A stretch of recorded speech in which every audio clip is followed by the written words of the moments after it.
Bienvenue sur Serendipity, le podcast qui parle de désir d'enfant et qui vous aide à vivre votre chemin vers la maternité de manière plus sereine et positive. Je suis Mélanie, naturopathe spécialisée en fertilité et j'accompagne les femmes qui ont des difficultés à avoir un enfant à reprendre les rênes de leur fertilité afin d'augmenter leurs chances de concevoir. Ma philosophie est que tout arrive pour une raison et que tout est juste, en dépit des apparences. Je pense que chaque épreuve peut être vécue comme une opportunité de grandir, remettre de la conscience dans nos vies et renaître. Je vous donne rendez-vous le 1er et le 15 de chaque mois pour découvrir le parcours de femmes qui ont réussi à transcender leurs difficultés à devenir mères, mais aussi des interviews de professionnels inspirants qui partagent leur approche de la fertilité et leurs méthodes pour vous accompagner sur ce chemin. Aujourd'hui, ça fait 1 an tout pile que j'ai mis le premier épisode du podcast en ligne et je voulais juste vous faire un petit mot pour vous remercier d'être là. Au début, j'ai créé ce podcast pour rencontrer des femmes qui partageaient un peu ma vision du parcours de fertilité, des femmes résilientes qui avaient su trouver du beau dans leurs difficultés, qui en sortaient plus fortes et confiantes en elles et en la vie. Et puis finalement, je me suis très vite prise au jeu et j'ai eu la chance de faire de magnifiques rencontres, de vivre de merveilleux moments de connexion et de partage que je porte aujourd'hui encore dans mon cœur. Je prépare jamais les épisodes car c'est important pour moi de laisser la magie de la vie opérer sur l'instant et souvent mes invitées sont un peu intimidées au début. Elles se mettent beaucoup la pression pour transmettre des messages qui leur tiennent à cœur ou elles ont parfois l'impression que leur histoire en fait n'intéressera personne et puis très vite elles le font pour elles-mêmes, pour déposer tout ce qui leur pèse. Parce que bien plus qu'une simple interview, ce podcast c'est pour moi un véritable espace d'écoute thérapeutique pour la femme qui ose se livrer à mon micro. C'est un peu comme un cercle de parole en fait, qui serait dédié qu'à une seule personne. Et je sais que le moment de l'écoute, c'est une étape aussi importante et libératrice. Parce que quand on s'entend raconter tout ce par quoi on est passé, tout ce qu'on en a appris sur nous-mêmes, sur la vie, c'est un moment hyper intense qui redonne beaucoup de force et de fierté. Alors, même si ce podcast me prend beaucoup de temps, que certaines histoires résonnent très fort pour moi et viennent activer certaines de mes blessures, je suis heureuse de continuer à enregistrer tous ces épisodes, heureuse de vous voir toujours plus nombreux et nombreuses à les écouter, et surtout très heureuse de rencontrer toutes ces femmes qui me font confiance et qui libèrent un peu de leur peine à mon micro. Donc merci infiniment d'être là, merci de m'écouter, merci de me permettre de vivre tout ça. Et du coup, pour cet épisode d'anniversaire, j'ai souhaité inviter Marie, qui nous avait raconté son parcours dans l'épisode 5 de la première saison. Marie fait partie des jolies rencontres que j'ai pu faire grâce à ce podcast et nous avons depuis partagé de nombreux et riches moments d'échange sur notre parcours, notre vision du chemin de fertilité et puis notre recul après toutes ces années sur notre désir d'enfant. Et ça nous tenait à cœur en fait aujourd'hui de vous partager certaines de nos prises de conscience sur ce chemin. Pour commencer, Marie revient sur son parcours depuis le dernier épisode, et notamment sur sa grossesse naturelle surprise après 5 ans d'attente, puis sur sa fausse couche, dont elle ressort encore plus forte et résiliente. Elle nous explique comment elle et son mari ont choisi de s'éloigner de la PMA et comment ils ont réussi à prendre du recul sur leur projet de famille pour se recentrer sur eux. On échange ensuite sur des sujets qui nous animent, et notamment l'importance et le poids des mots, la fameuse peur du taux d'AMH et comment un chiffre peut nous faire douter de notre fertilité.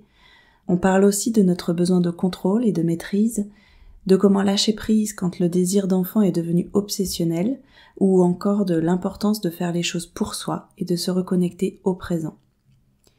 Nos longs parcours vers la maternité nous permettent aujourd'hui d'avoir beaucoup de recul sur tout ce qu'on a vécu et d'appréhender notre vie de manière beaucoup plus apaisée.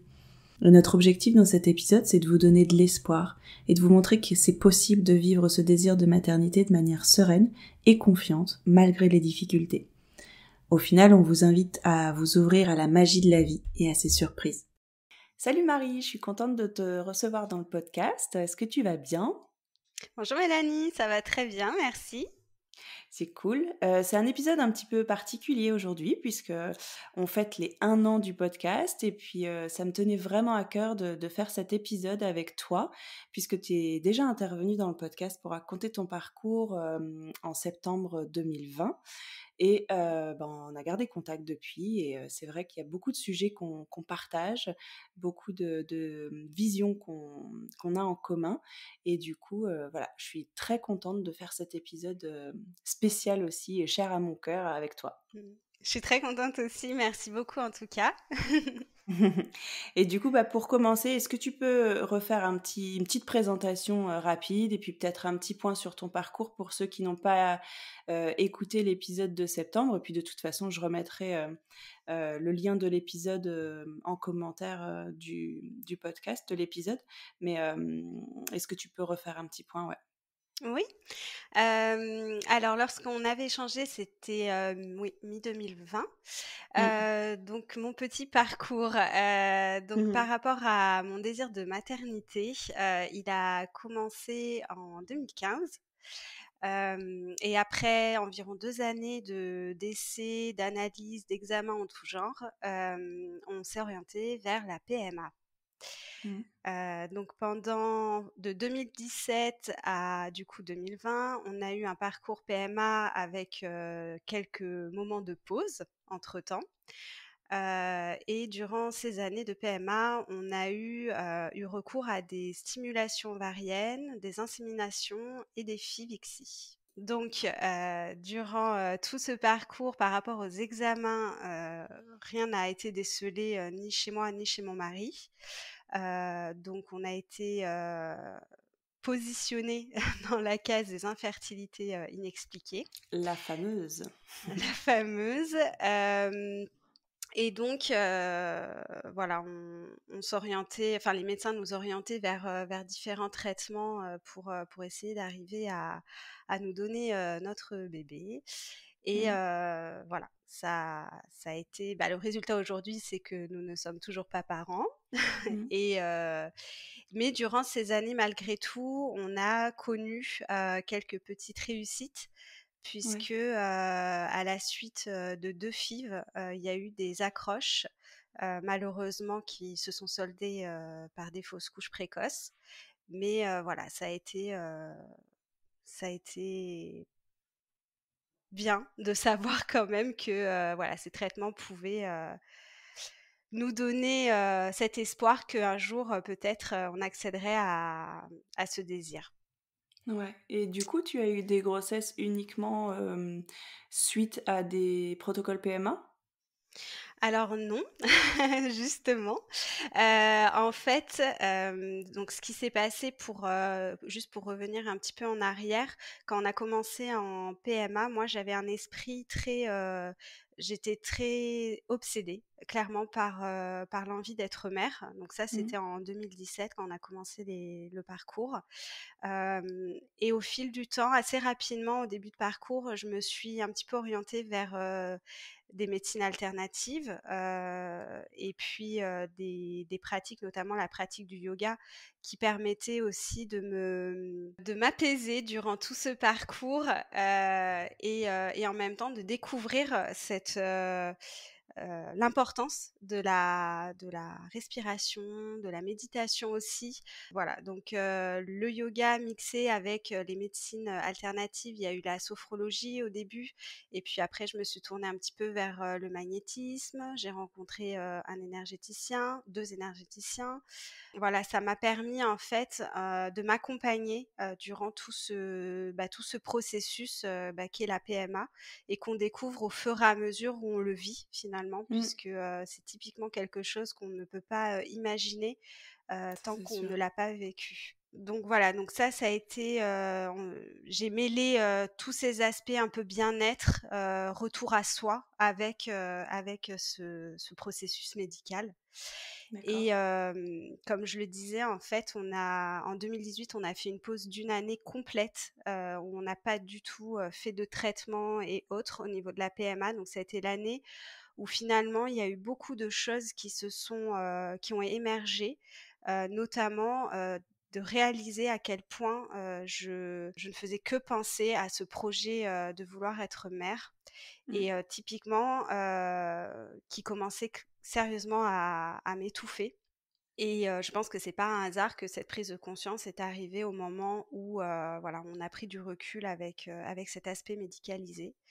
Ouais. Donc à la fin de cette année-là, on s'est de nouveau, remis, en route, vers la PMA et en continuant toujours, ces accompagnements, par des médecines, douces, qui m'ont beaucoup aidée et durant cette reprise, donc ça devait être mi-2019, on avait déjà fait une première insémination qui n'avait pas fonctionné et vers, juin 2019, il me semble, c'est à ce moment-là que j'ai clairement pris conscience que, j'avais besoin de lâcher prise. Ouais. C'était devenu une nécessité, en fait. Ça sortait de moi, en fait. Mon cerveau, Ouais. avait du mal à l'assimiler, mais mon corps, voilà, je sentais qu'il y avait enfin, mon cerveau et mon corps n'arrivaient plus à cohabiter, quoi. Il y avait vraiment le cerveau qui était, sur sa raison de se dire, «Tu seras maman un jour, c'est ce que tu veux au plus profond de toi» et en même temps mon corps, bah, clairement qui me faisait comprendre que là, bah, il commençait aussi à plus bien, vivre, tous ces ascenseurs émotionnels et tout ce que la PMA peut entraîner, même inconsciemment et surtout inconsciemment, en Ouais. nous, en fait. Ouais, ouais. Tu avais besoin de faire une vraie pause de la PMA, mais pas forcément du projet bébé, ou si les 2 en fait? Tu avais vraiment besoin de faire une Les pause 2. sur, ouais. Oui, je dirais les 2 en fait. J'avais besoin de prendre du recul parce que, comme j'ai pu l'expliquer d'ailleurs lors de notre premier enregistrement, Ouais. j'avais aussi pris conscience à ce moment-là que c'était plus devenu un en fait, c'était plus un désir, mais c'était un objectif à atteindre Ouais, c'est ça. et dès l'instant où on se retrouve dans ce processus-là, j'ai envie de dire, finalement, on fait tout ça pas forcément pour la bonne raison quelque part parce que, Mmh. on s'imagine même en fait, on arrive même à se dire que si ça nous arrive demain, finalement, je ne sais même pas comment je réagirais parce que je suis tellement dans cette obsession d'arriver au bout de cet objectif que finalement tout ce qui pourrait être, si beau à vivre à côté, ben, on se ferme les portes quelque part et on Mmh. s'enferme dans cette, mais qui est aussi, j'ai envie de dire un petit peu normal et naturel quelque part parce que Légitime, ouais. encore une Mmh. fois, voilà, on nous a jamais appris à nous écouter. Donc à la suite, voilà, la suite de cette prise de conscience, il y a beaucoup de choses, j'ai senti en moi qui se sont débloquées. Donc ça, c'était mi-2019 et donc fin 2019, c'est là que j'ai fait ma première FIV ICSI, donc qui a donné, une réussite puisqu'il y a eu une accroche, mais il y a eu une fausse couche à 3 semaines de grossesse, donc une Mmh. fausse couche, très précoce, mais qui m'a complètement libérée sur le fait que, maintenant j'avais la preuve que mon corps pouvait accueillir la vie. Mmh. Et là, j'ai senti, énormément de libération, se produire en moi. Alors pas uniquement sur l'aspect, pour le coup, désir de maternité, mais vraiment, sur beaucoup d'autres aspects de ma vie, que ça soit sur ma voie professionnelle, mes projets personnels avec mon mari. Beaucoup de choses se sont complètement libérées, des fausses croyances en fait, vraiment que je me traînais depuis toutes ces années et là, les 6 mois qui ont suivi, donc tout début 2020, il y a eu beaucoup, beaucoup de, voilà, de belles choses qui ont commencé à émerger, qui, Mmh. je savais, allaient me demander aussi bah, de nouveau quelques épreuves et voilà, quelques injonctions à, à dépasser. Ouais. Mais encore une fois, c'était nécessaire et là, pour le coup, je l'appréhendais complètement différemment. Mmh. Voilà, tout l'avenir qui allait se présenter à nous et du coup, à ce moment-là, par rapport à la PMA, on avait décidé de faire une pause début 2020, donc en lien, bah, notamment avec la fausse couche, qui a Ouais. précédé et puis, ben, covid faisant, Ouais. voilà, les choses, quelque part s'imposaient un petit peu à nous, mais pour le coup, ça a été plutôt bien accueilli, quoi. Donc voilà, donc après s'en est suivi donc quelques mois où là, je me sentais de plus en plus, en paix quelque part, en fait. Petit à petit, je sentais vraiment que, ça y est, ma place, enfin je changeais de posture dans ma vie, j'avais envie de changer de perspective, de voir les choses un petit peu autrement.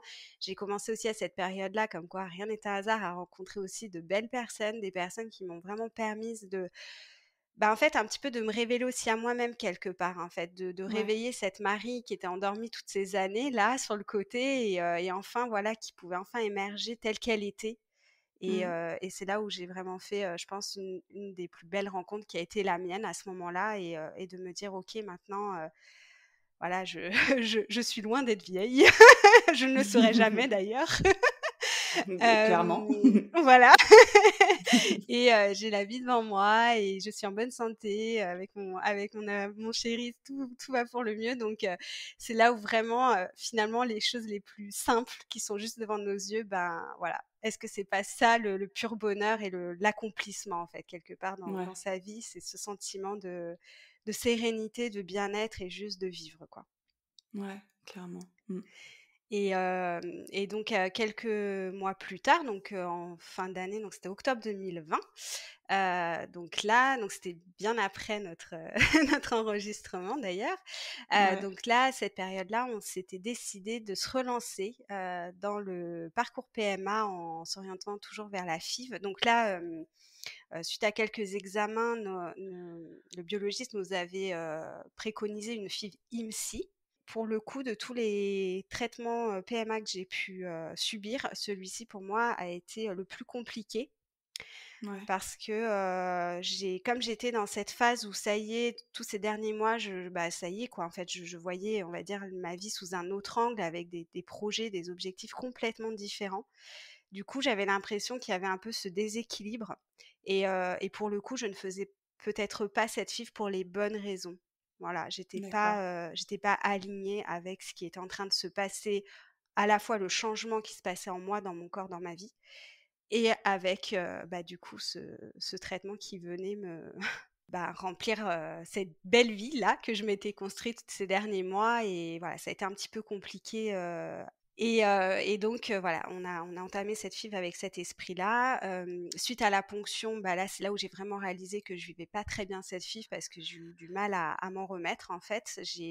En fait, ce qui s'est passé, c'est que le lendemain de la ponction, j'ai eu un peu comme un rejet de mon corps, en fait, ce sentiment de me dire que je ne pouvais plus supporter qu'on vienne, s'introduire en moi, en fait. C'était Ouais. c là, Mmh. c'est à ce moment-là, ce lendemain, j'ai, j'ai beaucoup souffert de ça parce que là, je me suis dit qu'il était urgent de me réapproprier mon corps, en fait. Et que Mmh. autant ces derniers mois, j'avais pris conscience de plein de choses, il y a eu de très beaux changements, autant voilà, ce rapport à mon corps, il était nécessaire que je me réconcilie aussi avec lui, que je lui réapprenne à se sentir juste bien, en fait. Ouais. Et Mmh. qu'on arrête de venir regarder, voilà, Mmh. retirer, enfin bref, Ouais, ouais, clairement. tout ce que la PMA, bah, forcément, fait, hein, de toute façon, ils sont aussi là, pour ça. Mmh. Donc, Oui. donc voilà, donc c'est à ce moment-là que, j'ai eu cette prise de conscience de me dire: «OK, est-ce que là, c'est pas la fin d'un chemin, par rapport à ça?» parce que ça commence à être très, très compliqué, il y a un gros désaccord, en fait, entre moi et ce qui se passe. Hem, donc voilà, donc sur cette période-là, je suis restée assez sereine malgré tout. Il y a eu un transfert, toujours comme sur la première FIV 3 jours après la ponction, qui s'est bien passé et donc quelques semaines après, on apprenait que ça avait marché, mais ça s'est arrêté, encore plus vite que la précédente, FIV. Et D'accord. voilà, là, quelques jours après la prise de sang positive, mes règles arrivaient et on a compris que c'était déjà fini.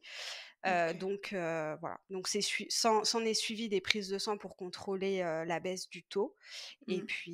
et puis à ce moment-là, il y a eu comme une sorte d'évidence qui s'est passée, avec mon mari en discutant, sur le sujet de la PMA, à savoir, quand est-ce qu'on retenterait une troisième FIV puisque comme pour la première et comme pour la deuxième, nos FIV ne nous ont pas permis de congeler des embryons.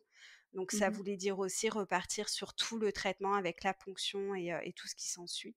Mmh. Donc là, on a une discussion, très importante à ce sujet, vraiment très sérieuse, à savoir, voilà, comment on sentait les choses et c'est vrai que de façon très naturelle, comme on sait, bien le faire, quand on est, vraiment sur les mêmes idées, les mêmes ressentis, ça a été de nous dire tous les 2 que, tout ce parcours finalement, ça ne nous ressemblait pas dans le sens où, toutes ces années, on avait perdu cette impulsivité, cette spontanéité dans notre couple et que, en début 2020, avec tout l'état d'esprit dans lequel, j'ai pu découvrir en moi toutes les choses qu'on a réussi à reconstruire tous les 2, bah, durant cette deuxième FIV, finalement, on s'est vraiment rendu compte que ça nous affectait beaucoup. Et qu'à ce moment-là, finalement, est-ce que notre désir le plus profond, c'était plus vraiment ce désir de parentalité, mais finalement juste ce désir d'être nous, de nous sentir nous-mêmes et de nous sentir un peu plus libres aussi. Et donc, à partir de ce moment-là, bah, pour nous, ça a été de nous dire, OK, bah, comme on sait si bien le faire, on prend pas de décision parce qu'on n'aime pas non plus figer les choses comme ça dans le marbre en disant non, plus jamais. On ne sait pas ce que l'avenir nous réserve, on laissera toujours une porte ouverte.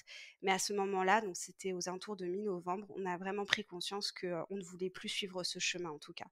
C'était plus, ça faisait plus partie de nos envies.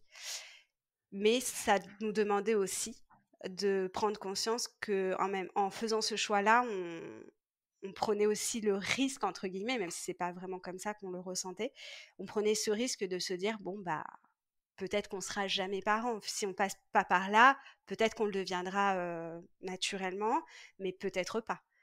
Et Ouais. voilà, faire le choix de se dire, ok, c'est quoi la suite? Ouais.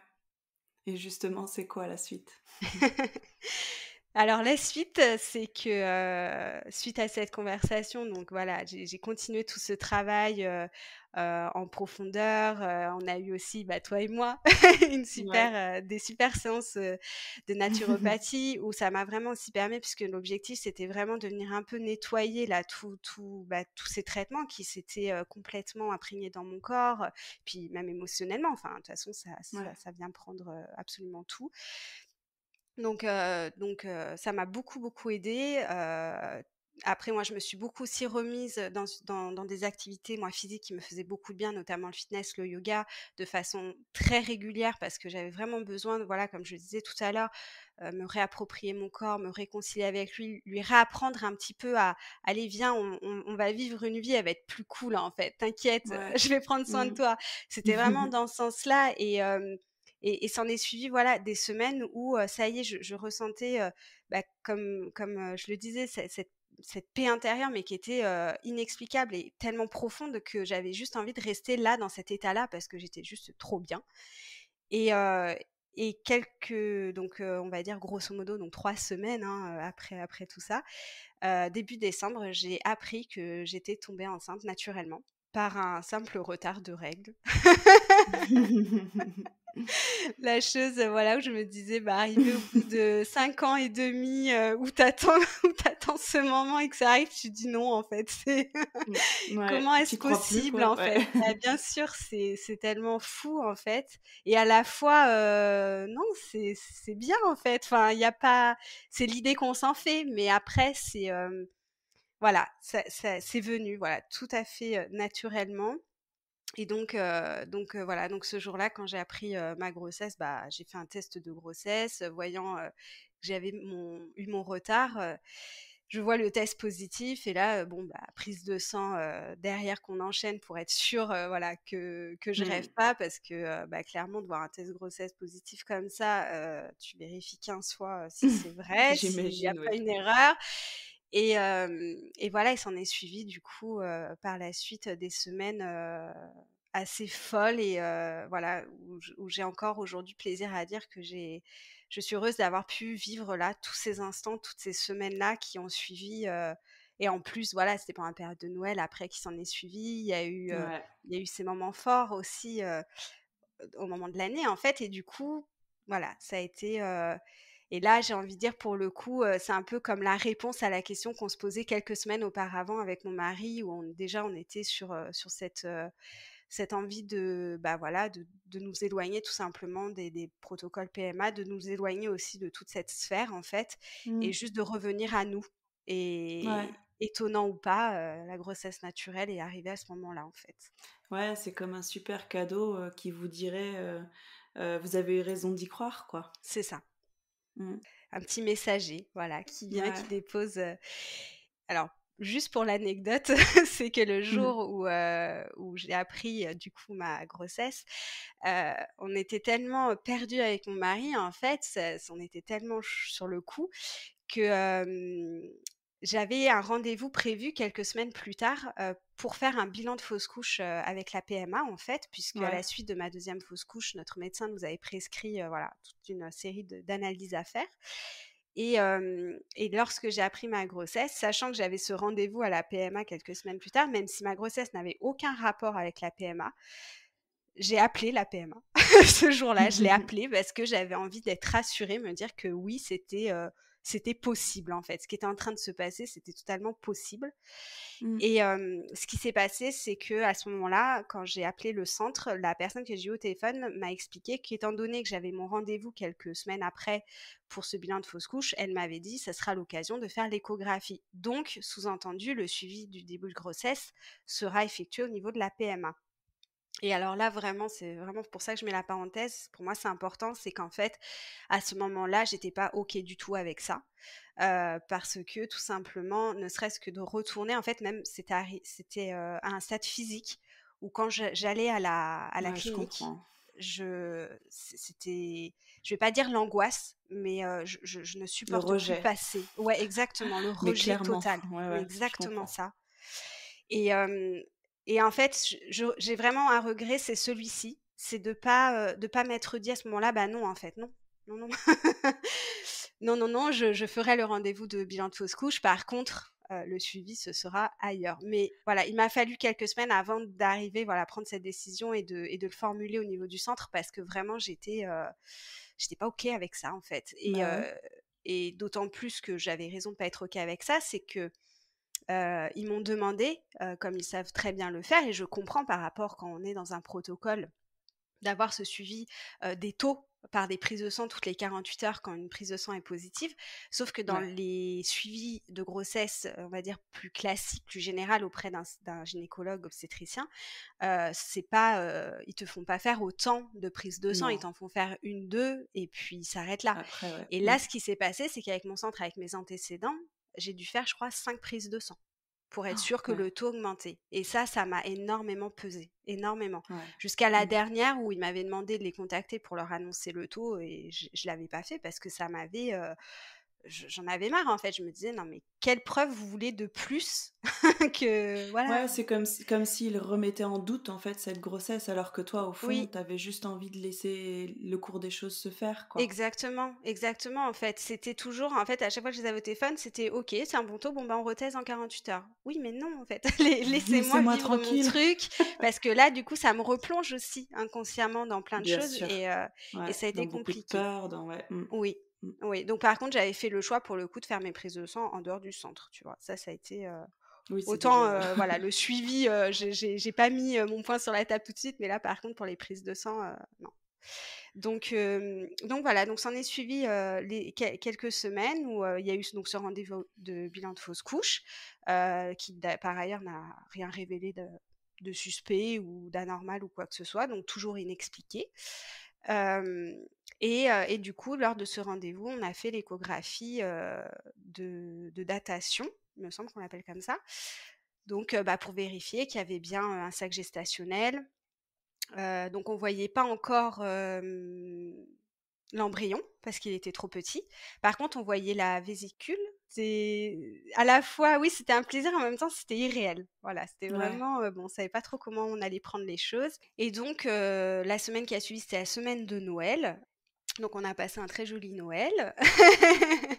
Et ensuite, quelques jours après, on avait un rendez-vous, la semaine d'après, c'est ça, on avait un rendez-vous donc avec le médecin de la PMA pour, l'échographie, là, cette fois-ci, pour vraiment bien voir l'embryon et cetera. Et avant d'aller à ce rendez-vous, on s'était entendus avec mon mari pour, demander au médecin de la PMA de transférer notre dossier auprès de mon gynécologue, obstétricien qui me suit depuis, plusieurs années. Puisque là, voilà, il était temps de, quitter vraiment, enfin, la surveillance, on va dire PMA, on va appeler ça comme ça. Mmh. Lors de ce rendez-vous, donc cette fois-ci, on a entendu le cœur. Donc là, bon, bah, c'était tout bon pour nous. Là, on était vraiment transportés. C'est vraiment le cas Ouais. de le dire. Donc voilà, donc en sortant de ce rendez-vous, ben, clairement, avec mon mari, là, on était complètement rassurés. On s'est dit: «OK, rien n'est joué, on le sait. On a jusqu'à la première écho, du premier trimestre à voilà, à attendre pour être, on va dire, un peu verrouiller les, certaines incertitudes». Mais voilà, à ce moment-là, c'est vraiment ce jour-là, donc je me rappelle, c'était le 30 janvier, le 30 janvier, le 30 décembre 2020, où là, on s'est Oui. vraiment dit, OK, maintenant, on va s'autoriser à imaginer, à projeter. Et puis, on l'était aussi un petit peu obligé par la force des choses, puisqu'en sortant du rendez-vous, donc, on nous avait demandé de prendre tout de suite un rendez-vous, donc avec mon gynécologue, pour planifier l'échographie des 3 Ouais. mois. Et du coup, avant l'échographie des 3 mois, avoir aussi un rendez-vous avec le gynécologue pour faire le point sur toutes ces dernières semaines. Voilà, donc on était déjà voilà, avec un tas d'échéances devant nous, Bien sûr. donc qui nous obligeait quelque part, voilà, là À se j'apprenais projeter. aussi à se projeter exactement. Là, je réalisais que, il y avait quasiment un mois de passé, donc enfin on allait arriver sur ces 1 mois, donc ça passe tellement vite que là, oui, alors il faut penser à ce qu'on va faire après, comme, type de garde, enfin des choses comme ça. Il y a plein de choses Ouais, comme ça qui sont ouais, ça passées, c'est par la tête, mais j'avoue volontairement, je me suis pas pour autant précipitée. Voilà, c'est des choses ouais, vraiment j'y pensais, je me suis dit: «OK, je me les note, je me note tout ce qu'on me conseille, tout ce qu'on me dit, mais garde une prudence». Voilà, parce que je pense que, maintenant j'ai ça en moi, quelques jours plus tard, il y a eu ce soir-là où, je sais pas, il y a quelque chose que je sentais pas, en fait. Et là, en fait, je me suis mise à pleurer ce soir-là et du jour où j'ai appris la grossesse jusqu'à ce jour-là, je n'avais pas pleuré et pour moi, ça a été un peu le signe, de quelque chose, en fait. Il y a quelque mmh chose en moi qui était en train d'évacuer, en fait. Et donc là, j'ai tout simplement dit à mon mari qu'il fallait qu'on aille aux urgences maternité. C'était un besoin, il fallait qu'on y aille. Donc on y a été. Alors la particularité, c'est qu'avec, le covid, la covid, mon mari ne pouvait pas m'accompagner dans les urgences, il devait m'attendre devant. mh. Donc Ouais, ça c'est dur. quand tout va bien, ça va. J'ai envie de dire: «Bon, C'est on ça. relativise». Mais voilà, là, ça a été malheureusement pas mon cas puisque, j'ai été quand même vite prise en charge et en quelques minutes, lorsque le médecin a fait l'échographie, le cœur, s'était arrêté. Il y a eu un arrêt cardiaque, du bébé. Donc du coup, voilà, ça a été un moment surnaturel. Ouais, C'est voilà, oui, sous le choc. Voilà, c'est vraiment, en état de choc, c'est-à-dire que j'avais complètement conscience de tout ce qu'elle était en train de me dire. J'ai très bien entendu. Mais là, en fait, la première chose, tout de suite, qui m'est venue, c'était, je veux être avec mon mari, en fait. Je veux bah être ouais, avec lui et je veux clairement. rentrer chez moi. Donc là, moi, la chose que je lui ai demandé, c'est si on pouvait appeler mon mari quand même, exceptionnellement, qui vienne me rejoindre, d'autant que j'étais dans un bloc, enfin voilà, j'étais toute Ouais. seule, enfin voilà, donc, Mmh. le médecin qui a été très très bienveillante, mais bon, je comprends aussi le respect des consignes, donc non, elle m'a expliqué que c'était pas malheureusement pas possible. Et il m'a demandé, voilà, si j'avais envie de rester un petit peu seule et cetera. C'était pas forcément le cas, mais Ouais. étant aux urgences, ils avaient aussi d'autres urgences, hein, ce que je comprends, Mmh. donc je me suis retrouvée toute seule, je dirais à l'espace d'une vingtaine de minutes.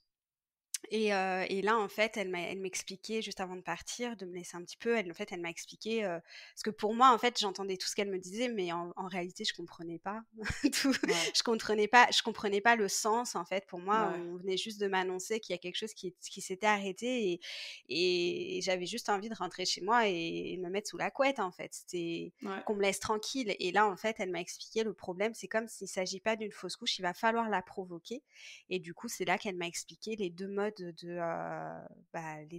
possibles, donc soit par Ah voie ouais. médicamenteuse, en m'expliquant que, c'est des médicaments à prendre sur quelques jours, que assez rapidement, la fausse couche serait provoquée, chez moi, enfin en étant chez moi et j'évacuerais, l'embryon, naturellement chez moi avec le risque que, tout ne parte pas. Donc là, elle m'a parlé après du curetage qu'on peut faire en anesthésie générale et qui pouvait être effectué, 2-3 jours après. Donc moi, j'ai pas du tout réfléchi, instinctivement, j'ai répondu le curetage parce que c'était hors de question de me dire, déjà de vivre ça toute seule chez moi et ensuite de me dire, il y avait peut-être ce potentiel risque de toute façon de me faire hospitaliser parce que, l'embryon ne serait pas totalement parti. Ouais. Donc assez rapidement dans cette soirée-là, où j'attendais dans cette salle, il y a eu un anesthésiste qui est venu pour, voilà, le on va dire, voilà, traditionnelle, voilà, avant une intervention. Et puis, et l'intervention, donc ça, c'était le lundi soir. L'intervention a été programmée le jeudi qui a suivi.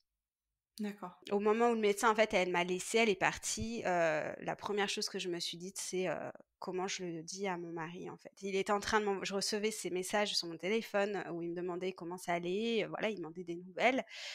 Heu, pour moi, c'était impossible de l'appeler. Ouais.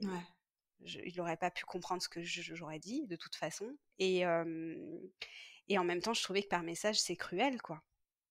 Ouais. C'est Et en même temps, bah, il continuait à m'envoyer des messages et je me suis dit: «C'est pas je peux pas le laisser comme ça». Donc je lui ai Bien envoyé sûr. juste un message en lui disant que, bah, le cœur s'était arrêté et Ah, ça me fait des frissons voilà. partout. Mmh. Donc Mmh. et donc du coup, bon, avec son j'allais dire son optimisme, je pense pas forcément que ce soit le bon mot, mais son côté, en fait, mon mari a une énorme qualité, c'est de il sait quand il faut mettre de côté ses propres émotions pour venir soutenir l'autre, en fait. Mmh. Voilà, il sentait qu'à ce moment-là, ben, voilà, il fallait me faire rire, il fallait à tout prix me donner un peu de légèreté, même s'il n'était pas là juste à côté de moi, mais par les messages qu'on arrivait à s'envoyer, en fait, bah, il a quand même réussi à me faire rire et je l'applaudis encore aujourd'hui. Mais c'est aussi ce qui fait aussi, bah, je pense, tout l'amour que je ressens pour lui, clairement, parce Mmh. que, voilà, clairement, c'est juste incroyable et donc après, du coup, après assez rapidement quand même, une fois que l'anesthésie s'est passée, on a fait les papiers de sortie qui vont bien et voilà, je suis vite, j'ai vite rejoint mon mari et bon, bah, je me suis complètement effondrée à nouveau, mais c'était plus, comment dire? Plus profond et en même temps, ça faisait encore plus de bien de pouvoir le faire avec lui parce Bien que sûr. clairement, j'en avais besoin. Mais finalement, le pire, c'est le lendemain, en fait, puisque quand on est rentré, c'était dans la nuit, bon, je sais pas trop comment on a fini par s'endormir et en fait, le matin, quand je me suis réveillée, je me suis juste demandé si c'était pas un cauchemar, en fait. Mmh. Et ben non, c'était bien tout ça, c'était bien réel et là, en fait, ce qui s'est passé, c'est que, je me rappelle très bien ce matin-là, je crois même l'avoir dit à mon mari, je sais plus, j'avais envie vite d'être à l'intervention, en fait. Là, je supportais plus de me dire que, voilà, on avait attendu toutes ces années, on était passé par toutes ces étapes, on arrivait à cette apothéose-là, enfin Mmh. ce moment juste dingue, et on était de nouveau à devoir repasser par encore une étape qui allait nous demander, de l'effort, de la force, du courage, Mmh. enfin tous les mots, Ouais. dans ce genre-là et mmh et là, je voulais vite que ça se finisse et ça a duré, ouais, le temps de la matinée et assez rapidement, en fait, bah, il y a eu un contre-coup qui s'est passé et je me suis rendu compte que là, j'avais devant moi encore quelques jours où j'avais, si j'en ressentais l'envie, bah, juste de m'adresser à mon enfant, en fait et ça, c'est vrai, Mmh. déjà, c'est quelque chose que dès l'instant où j'ai appris ma grossesse, j'ai toujours parlé à à mon enfant. Ça, Mmh. c'est quelque chose, voilà, je sais qu'il y en a qui, bon, elles comprennent pas trop, mais moi, je sais, voilà, parce que ça permet et à soi-même de communiquer avec soi-même et puis Mmh. avec un petit être qui va prendre tout doucement forme. Donc pour moi, c'était très important et à ce moment-là, en fait, ce jour-là, c'est ce qui s'est passé de nouveau dans ma tête, de me dire: «Bon, ben, écoute, c'est comme ça et maintenant, voilà, va jusqu'au bout, en fait. Là, on t'offre Mmh. quelques jours encore vas-y» et là, je dirais, à partir de là, ça a commencé ça allait bien. Franchement, ça allait bien, ouais, c'était le mardi. Le mercredi, ça s'est bien passé. Le jeudi, on s'est rendu du coup, donc à l'hôpital.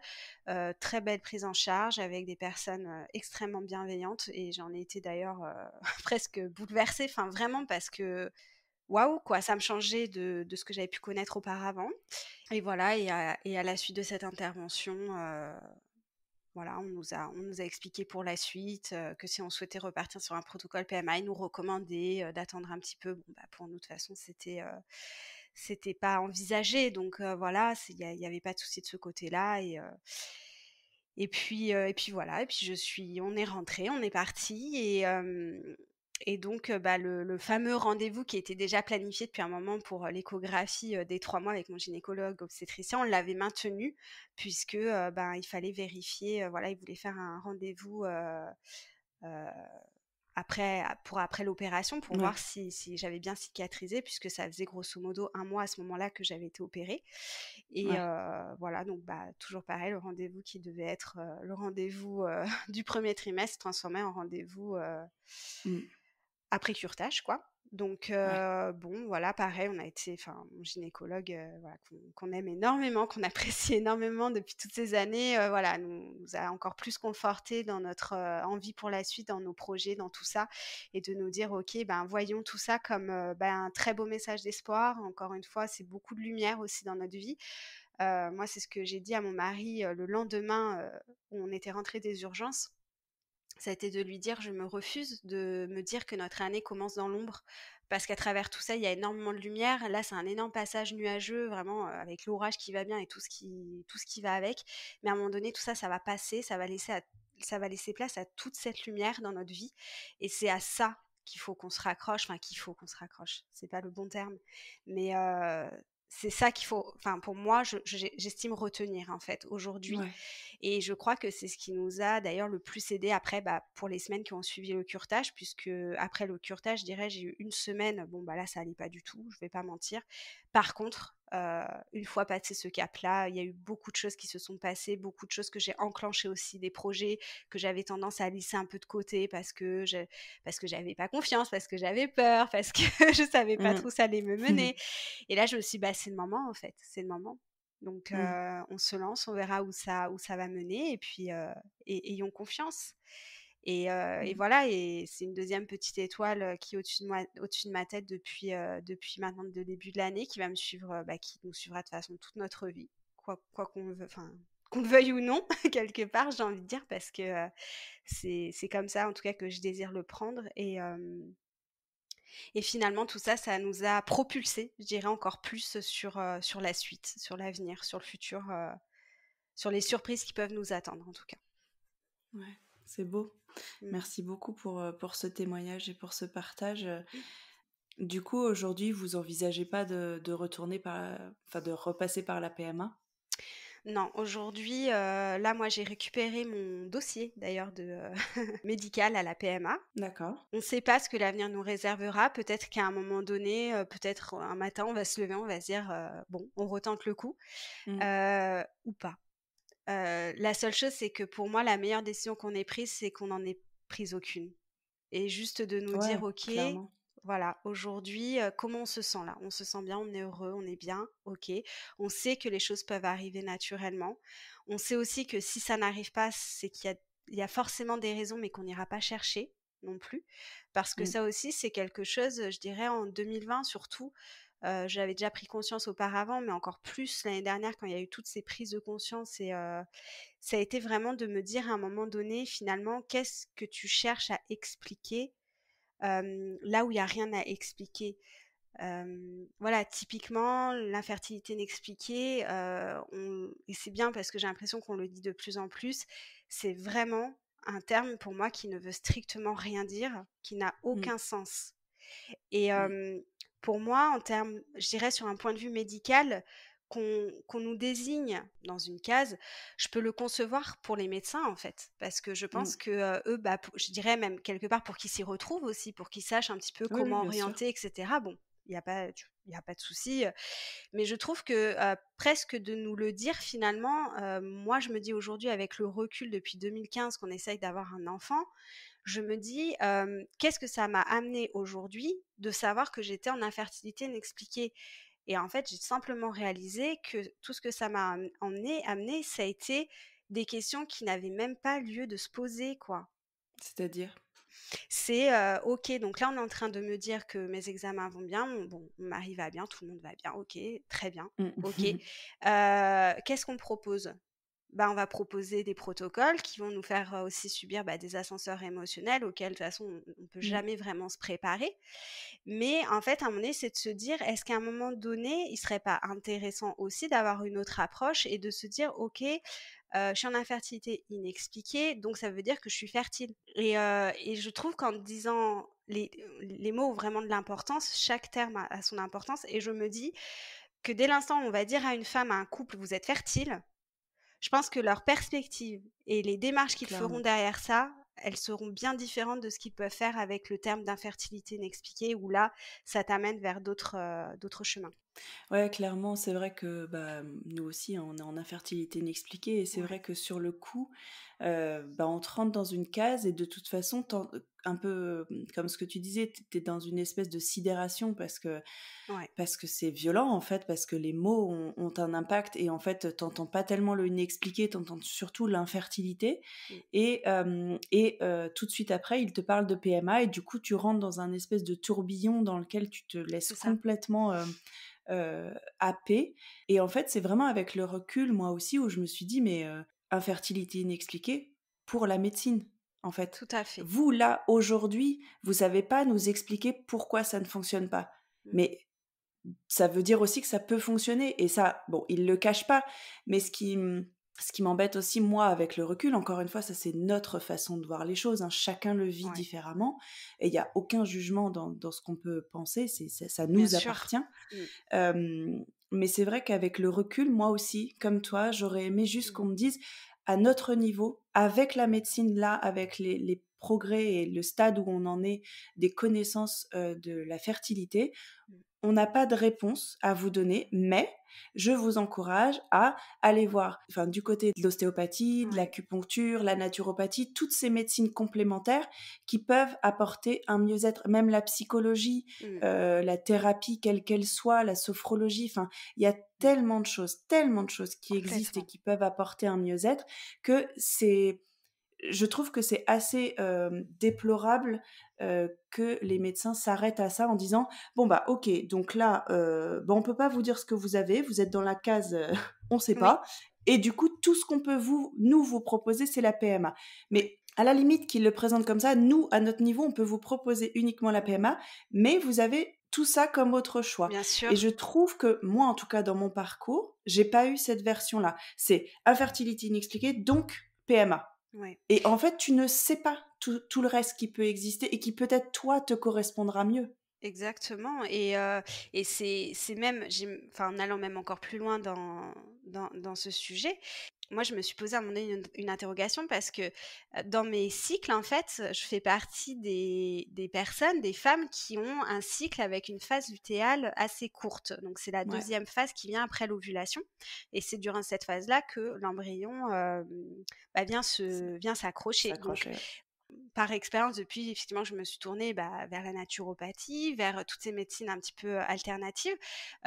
Typiquement, je me suis rendu compte en prenant certaines choses, mais complètement naturelles, en faisant des voilà, suivis naturels et cetera, cette phase lutéale, elle s'est pas forcément, rallongée de beaucoup, mais en tout cas, je ressens beaucoup plus de choses, voilà, depuis que Mmh, je suis sortie des traitements, pour mettre en bien place des sûr. choses, on va dire de façon accompagnée aussi. C'est peut-être moins rapide que de passer par ces alternatives-là, Mmh de se mh. dire: «OK, Oui. si je me lance par exemple avec un naturopathe, je sais que, ça peut demander peut-être plusieurs mois ou Mmh mh. quelques années, je Tout ne à sais fait. pas», de mettre en place certaines choses pour arriver à un moment donné à pouvoir accueillir la vie, que d'aller au centre PMA, de faire un protocole et au bout de 2 mois, d'avoir éventuellement un transfert et peut-être une grossesse à l'arrivée. Et à côté de ça, par contre, parce que je sais que des fois j'ai une façon de m'exprimer où on peut se dire, elle est en train un peu de bannir certaines idées. C'est moi, ce que je tiens à dire, c'est aussi que la PMA, c'est une magnifique, invention quelque part. C'est quelque chose qui est magnifique pour beaucoup, beaucoup, beaucoup de personnes qui n'ont pas d'autre choix que de passer par là.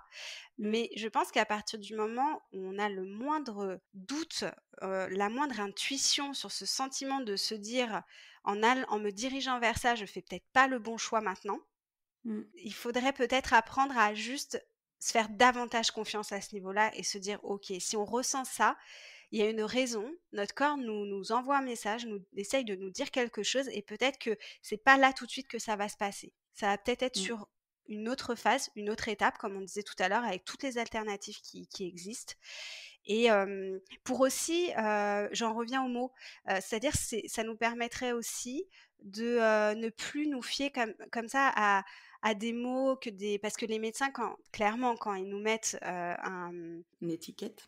une étiquette ou même un mot sur une maladie. On Mm. s'identifie à ça en fait. Inconsciemment, on Bien s'en sûr. identifie parce qu'on se dit, ok, j'ai devant moi un professionnel, il a fait des études pour ça, il est calé, il sait de quoi il parle, donc on va s'identifier à ça. Et c'est vrai que dès l'instant, je trouve, quand ça rentre dans des sujets aussi intimes que ça peut être que la parentalité, euh, bah là, je trouve que l'impact des mots est encore différent. Je dirais pas forcément plus fort, mais il est différent et j'ai envie de dire maintenant, pour l'avoir vécu, je me rends compte qu'avec des simples mots, ça peut changer une vie, quoi. On peut changer la perspective de notre vie. Tout à fait, parce qu'en plus, c'est un sujet, comme tu dis, hyper intime et viscéral, et je pense que quand même, on en entend de plus en plus parler, et c'est top, le sujet de la PMA, des maladies du féminin, comme l'endométriose, le syndrome des ovaires polykystiques, tout ça, on en entend de plus en plus Mm, parler, et ce qui fait que quand on commence en fait les essais bébés, quand les femmes commencent en fait ce projet et que ça commence à un petit peu durer, elles ont entendu parler de tout ça. Et en fait, ça fait partie de leur peur de ouais, connaître ça, malgré tout. ouais, Et en fait, le médecin qui arrive comme ça et qui te catalogue, qui te met dans une case très très vite et très facilement, et c'est tellement un automatisme chez eux, il n'y a plus de sentiment, parce que comme tous les médecins, il faut qu'ils se blindent, et ça je comprends, parce qu'ils peuvent ouais, pas mettre du sentiment partout. Certains peuvent être humains encore, mais il y ouais, en a pas tant que ça. Enfin, ouais, il y en a beaucoup qui ne le sont pas en tout cas. mm, Mais du coup, eux, en fait, ils arrivent plus, je pense, pour la majorité, à se mettre à la place de la patiente, de la femme, mm, de l'homme qu'ils ont en face d'eux, et ouais, ils ont l'impression de donner des solutions en disant ça. oui, Donc vous inquiétez pas, là, vous avez tel et tel problème. Selon nous, hein, ça ils leur mm, précisent pas, mais c'est selon nous, oui, encore une fois, comme je leurs répète toujours, études, on n'est pas des chiffres, bien on n'est sûr. pas des statistiques, et tout ça, ça Mm, peut évoluer dans le temps. Sauf que là, au moment T, avec leurs chiffres, ok, donc vous êtes dans telle case, nous, on a ça à vous proposer, donc mm, stimulation, insémination, FIV, etc. mm, Et en fait, ça vient toucher nos pires craintes, en fait, nos mm, pires peurs. c'est Et ça. comme tu dis, on est face à une autorité médicale, et surtout, ce qu'il faut dire, et ce dont on a déjà discuté toutes les deux, c'est que on arrive à avoir ce discours-là, toi et moi, Mm, avec beaucoup de recul, et mm, on s'est laissé emporter par ce tourbillon parce ouais, que ça a touché nos plus grandes peurs, ouais, et on est dans un espèce de dans une course en fait après le temps. ouais, Au début, en fait, il faut un peu de recul quand même mm, pour ne plus l'être. Mais on est dans une course après le temps, et en fait, on prend la solution qui nous semble la plus rapide et la plus efficace. ouais, Et en fait, quand ça touche à la médecine et qu'ils te disent, voilà, on a ça comme solution, il y a tant de pourcentage de réussite, machin, et en fait, on se lance, quoi. mm, Mais du coup, on est complètement déconnecté de soi. Encore une fois, moi, je suis tout de suite passée avec des FIV. J'ai enchaîné 3 FIV, et c'est au bout de les 3 FIV où j'ai eu l'espèce de stade de sidération après coup, après mm, les 3 FIV, à me dire, mais je suis pas du tout ouais, ok en fait avec ça. c'est pas Vraiment, normal, je suis pas du ouais. tout ok, et je me suis pas connectée à moi du tout, du tout, Ouais. du tout. Et je trouve ça fou en fait, je trouve ça fou. Après, je ne sais pas. Je ne sais pas comment je l'aurais pris s'il m'avait dit, le médecin, voilà, vous avez une légère endométriose, voilà tout ce qui s'offre à vous. Mmh. Je pense, me connaissant et vu dans quel état d'esprit j'étais à cette époque-là, Mmh. de toute façon, j'étais pressée par le temps. Oui, bien J'étais sûr. dans ce mode où fallait faire vite, il me fallait une Oui et solution. puis, enfin, encore une fois, tant qu'on l'a pas vécu, on c'est très difficile de Mmh, savoir et puis, faut quand même dire aussi une chose, c'est que, c'est de nos épreuves aussi qu'on en apprend le plus et moi mmh, je vis toutes ces années de PMA pas comme une épreuve comme j'ai pu le vivre un temps d'ailleurs, où je pouvais le ressentir comme ça, mais je l'ai vraiment vécu aujourd'hui, je le vois comme une expérience, vraiment tout qui à m'a fait. amenée où ça a été des années, il y a eu des périodes extrêmement compliquées où c'était, voilà, des périodes très sombres, très, très compliquées. Mais Mmh. au fond de moi, tout au fond de moi, quand je réfléchissais bien, je me disais à un moment donné, la roue tourne en fait. Je ne sais Mmh. pas vers où je vais, je ne sais pas ce que ça va nous apporter, mais je décide en tout cas à un moment donné de continuer à croire en moi que, bon à ce moment-là c'était cette envie complètement obsessionnelle d'avoir un enfant, mais au Mmh. fond de moi je me disais ta vie ne doit pas s'arrêter à ça en fait. Et au fur et Mmh. à mesure du temps aussi où j'ai commencé à côtoyer des personnes avec des visions plus ou moins similaires, à écouter des histoires de personnes qui se disaient bah, nous, on avait telle problématique, on avait la possibilité d'aller vers des protocoles PMA et pour différentes raisons, on a décidé de tenter le coup à notre façon sans avoir recours à la médecine. Et pour certains, voilà, ça a donné bah, des naissances. Il y a eu quand même des grossesses à l'arrivée, etc. Au fur et à mesure où j'observais tout ça autour de moi, je me disais, au début, je me disais, bah, finalement, ça pourrait peut-être m'arriver aussi si j'y croyais maintenant vraiment au fond de moi. Et puis petit à petit, ça a été de me dire, et si finalement, heu, je lâchais un peu cette idée, c'est-à-dire que ce projet d'enfant que l'on a, on ne pourra jamais le maîtriser. C'est pas comme l'achat d'une maison, demain on décide d'acheter une maison, Mmh. on va maîtriser l'achat, on va maîtriser la maison qu'on veut acheter, enfin, on a le choix sur beaucoup de choses, quoi. Alors qu'un projet Oui. enfant, on a juste la possibilité de se dire: «On fait un bébé? Allez» et on attend. Mais On a la main quand même sur notre santé, sur le fait d'optimiser sa exactement, en fait. Mais fertilité. On c'est-à-dire a, en fait, voilà, ça. exactement. Mais toujours pareil, c'est de se dire à un moment donné, OK, parce que ça aussi, c'est une chose, je m'étais rendu compte la fameuse année 2019 où j'avais cette conscience de ce besoin de lâcher. C'était aussi le premier mot que j'ai employé au moment où j'ai exprimé ce besoin-là, c'était de dire je suis fatiguée de mettre en place des choses dans ma vie dans le but de tomber enceinte. Mmh. C'était vraiment à un moment donné, j'ai parlé aussi de me réapproprier mon corps, etc. C'est-à-dire à un moment donné, de faire les choses pour moi, en fait, juste pour Ouais, moi. clairement. Qu'à l'arrivée, ça donne une grossesse, tant mieux. Mais en attendant, tu par exemple, la fameuse légende de boire, je sais plus quel jus de fruits parce Jus que d'ananas et jus de raisin, ouais. voilà, ça peut, voilà. Bah, typiquement, si on le fait dans le but on déteste le jus de raisin, mais on va boire du jus de raisin Ouais. parce qu'il y a le but derrière, c'est pas bon. Enfin, je vais pas dire que c'est pas bon. C'est Ah si, je te le confirme, ça va bon. enfin, le fait, par exemple, typiquement, moi j'aime le jus de raisin, admettons, je vais me boire un jus de raisin de temps en temps. Si je le fais juste comme ça pour le plaisir de boire mon jus de raisin, Mmh.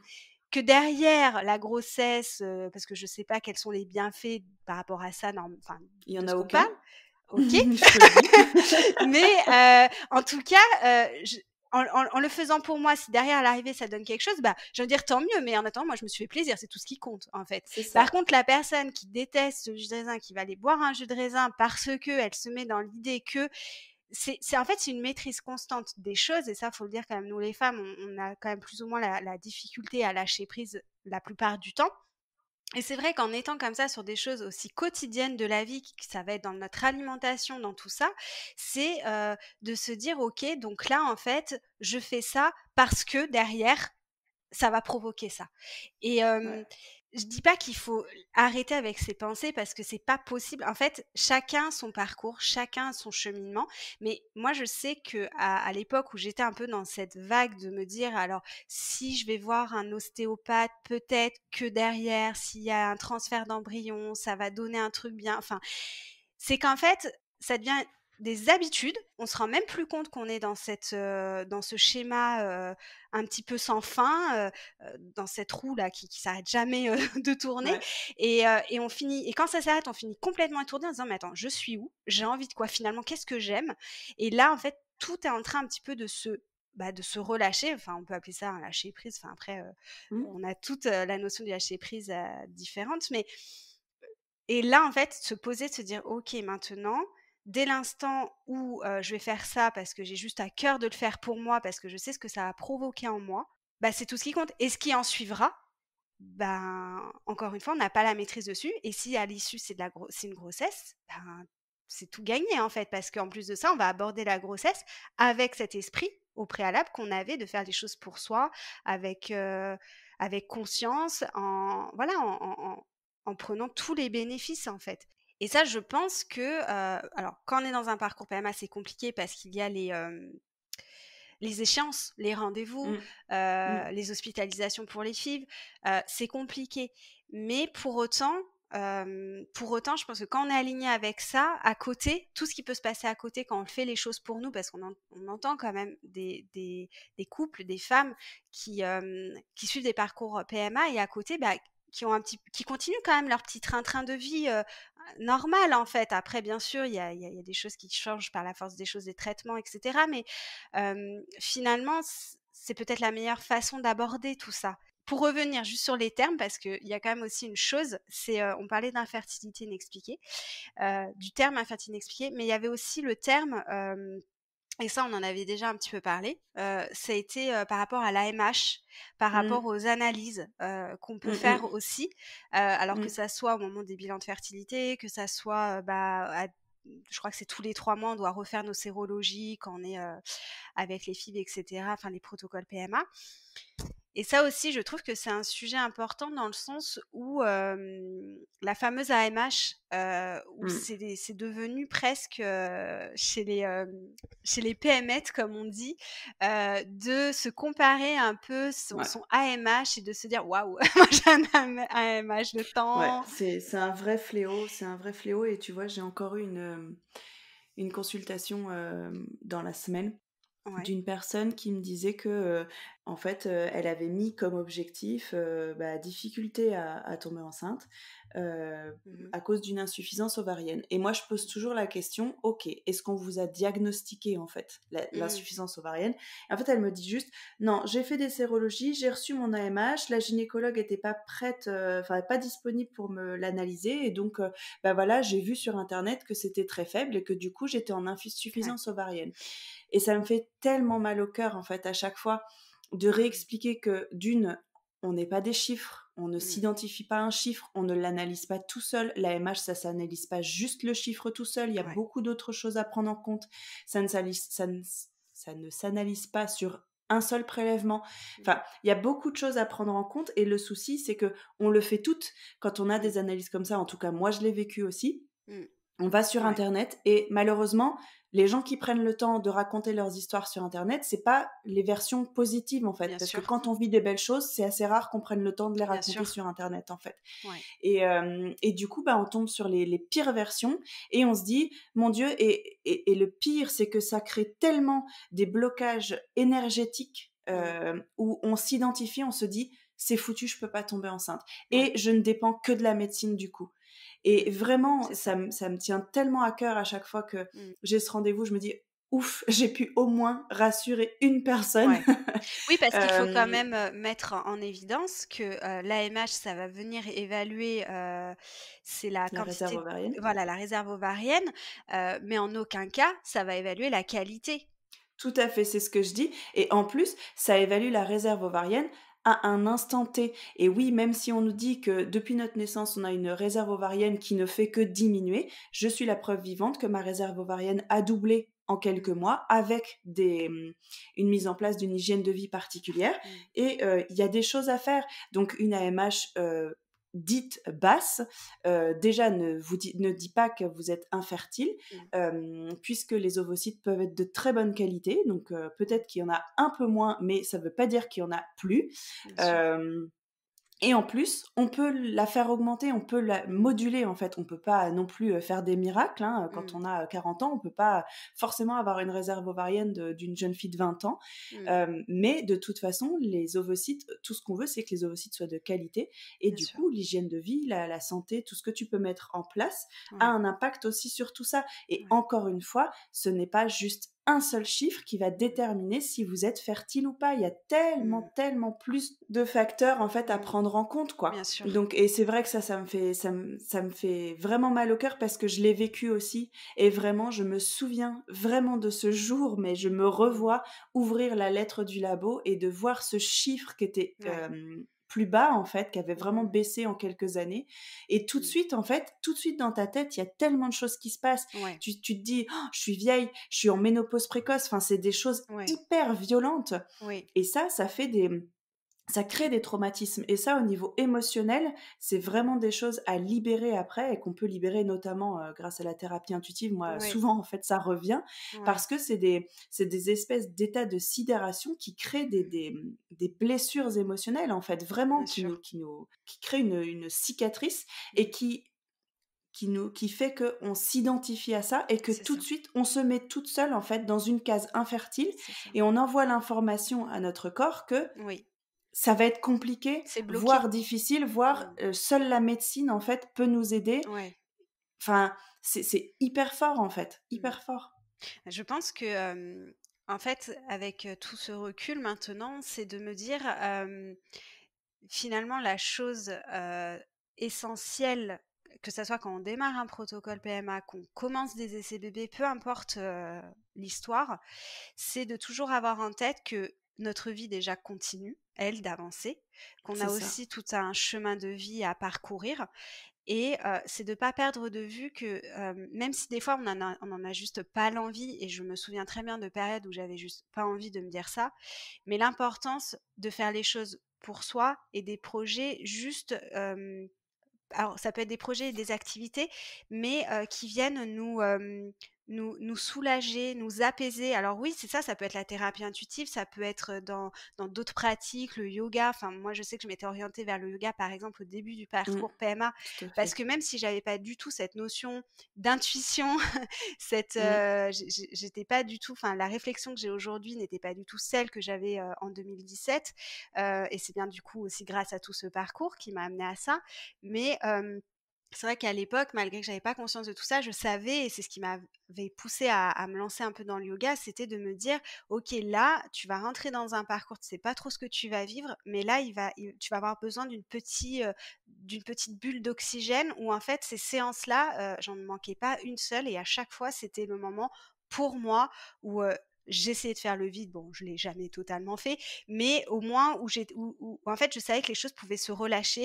Après la séance, mmh, je pouvais avoir une crise de larmes éventuellement parce qu'il y a plein de choses qui se relâchaient, mais tout ça, c'était mmh, très très important. Et c'est vrai que quand on rentre que ce soit un parcours PMA ou à partir du moment où on se lance à vouloir essayer d'avoir un enfant et que ça devient vraiment presque oppressant, obsessionnel, où on se mmh, dit non mais je veux ça plus que tout au monde, sans ça je ne suis plus rien, bah, c'est de reprendre conscience que maintenant, ok, alors là, il faut que je m'occupe de moi. Ça, c'est un petit peu aussi des petits messages d'alerte. On n'a pas conscience parce que on est dedans, en fait. On est complètement baigné dedans. Où on va se dire, bah non, je vais pas voir mes copines parce que j'ai trop peur d'apprendre une grossesse. Bah non, je vais pas regarder, je sais pas, telle émission parce que de toute façon, ça va me replonger dans le truc. mmh, Enfin, voilà. Quand ça en arrive comme ça à ces niveaux-là, c'est que vraiment, là, il faut qu'on s'occupe de soi, en fait. Là, c'est vraiment, alors j'emploie beaucoup le mot faux, mais c'est pas bien de dire ça. Euh, mmh, moi, je trouve mmh, que c'est très très important de s'occuper, voilà, de soi dans des moments où on sent qu'en fait, ça ça nous submerge, en fait, peu importe. mmh, Et oui, et donc forcément, quand on a à faire face à des analyses où on voit, tous ces résultats, où on interprète, mmh. mais comme tu le disais, à regarder, après on va regarder sur internet ou alors on va en parler à une copine qui est passée par là, on dit: «Ah non, mais toi, tu as eu C'est ça ça. aussi?» C'est ça, mais et en plus, on n'est pas médecin, donc en fait, c'est oui, vrai que bon, moi, c'est par ma formation, donc je savais ce que ça voulait dire, je savais enfin, analyser les autres facteurs, mais la plupart, en fait, ne savent pas et bien sûr. ça s'arrête aux chiffres.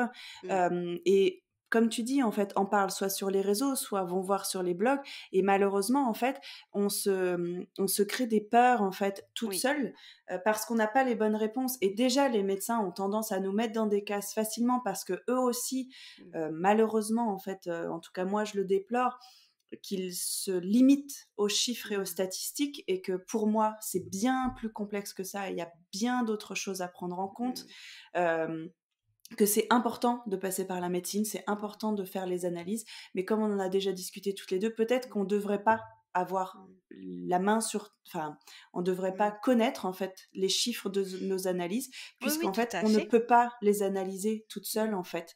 Donc Ouais. à quoi ça sert en fait de connaître tous ces chiffres si on ne peut pas Mmh. les analyser, à part juste paniquer et comparer, comme tu C'est ça. dis, d'une analyse à l'autre, est-ce que c'est bien, est-ce que c'est mal, le spermogramme de mon mari, est-ce que c'est bien, Oui, voilà, c'est ça. machin. Je suis pas sûre, en fait, au final, que ce soit bon.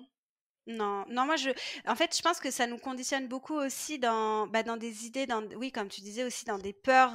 On peut aussi créer des blocages. Je vois par exemple pendant la FIV, en fait, alors moi, mon centre PMA, ils nous tiennent pas informés de l'évolution suite à la ponction des embryons. En fait, on fait la ponction.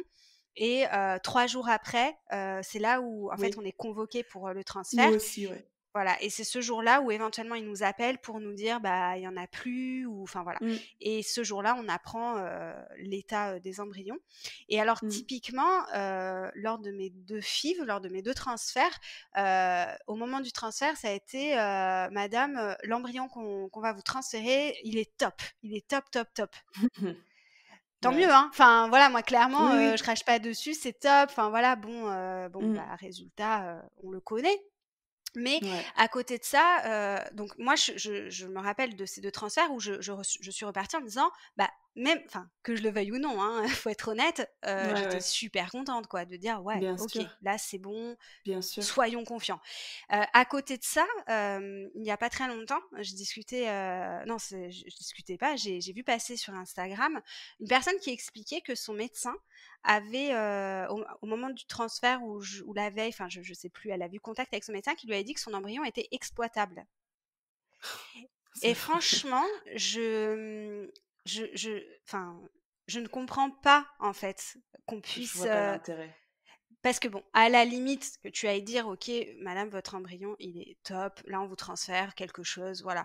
Et encore, je suis pas pour, parce que je me dis la fois d'après, si on te transfère un embryon et que la personne, elle te dit rien, tu te dis: «Non, il y a un problème. La première fois, c'était bien et là, elle me dit rien, donc c'est qu'il y a un problème». Non, puis même ça te met, je trouve, beaucoup, beaucoup, beaucoup d'espoir et du coup Oui, après ça quand te ça marche pas, tu te conditionne. dis: «Comment comment je peux ne pas être enceinte? Mon corps, qu'est-ce qu'il a mon corps?» Et du coup ça te C'est déconnecte aussi de ton exactement, corps de te dire: exactement. «On me met un embryon». L'embryon, je veux dire, c'est un embryon, c'est pas juste Ouais, un ovocyte, c'est pas ouais, juste quand tu fais l'amour naturellement, tu le ouais, sais que tu es ouais. enceinte d'un embryon quand même. Et Oui. du coup, je trouve que, hem bah, ça met beaucoup la pression et en plus pour avoir vécu, j'en ai quand même fait 5 des FIV, Mmh. j'ai eu les cas où les embryons étaient pas forcément beaux et des cas où ils étaient très beaux et ben, c'est pas forcément quand ils étaient très beaux que j'ai eu des grossesses. Ouais. Donc en fait, je comprends en fait, comme tu dis, je comprends les médecins qui sont heureux de te dire, «Votre embryon il est magnifique». Mmh. Bah, oui, mais comme tu dis, quand ils te disent qu'il est pas très beau, bah, tu stresses tout le long et puis au final, tu Mmh. as peut-être une grossesse. Enfin, c'est pareil, c'est une C'est ça. question que je me pose, quoi. Ouais, c'est ça.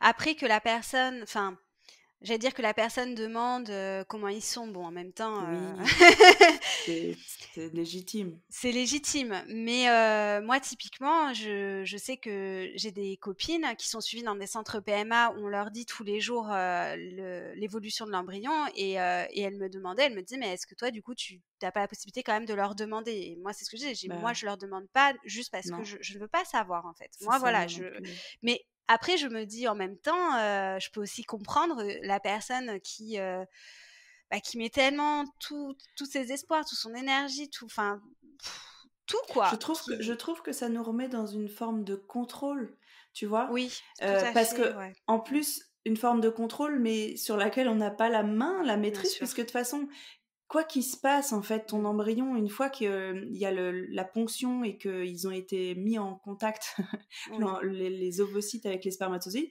quoi qu'il se passe, Mmh. t'as pas la main dessus. Non. Donc en fait, qu'est-ce que ça t'apporte de Ouais. de de vouloir contrôler, en fait, de vouloir savoir, en fait? Ouais, mais Je trouve que c'est très difficile de lâcher prise après, quoi. ouais. Non, moi complètement, et ça, j'avoue que je l'ai davantage ressenti, lorsque j'ai appris ma grossesse, spontanée Mmh. en fin d'année. C'est que quand je faisais là toutes ces prises de sang qu'elle me demandait à faire, en fait, Mmh. arrivée à la troisième, je trouvais que ça avait aucun sens. Alors que Ouais. quelques années auparavant, Ouais, je j'étais à sais, ouais. dire le jour où, je vais, Ouais. tomber enceinte, c'est évident Mmh. que je vais vouloir Ouais. surveiller. Mais en fait, ce que je me rends compte, et bon, d'autant par la suite, bah, par tout ce qui s'est passé, c'est encore voilà une expérience de vie qu'on a traversée et qui m'a appris de très belles choses et des choses, je pense, importantes.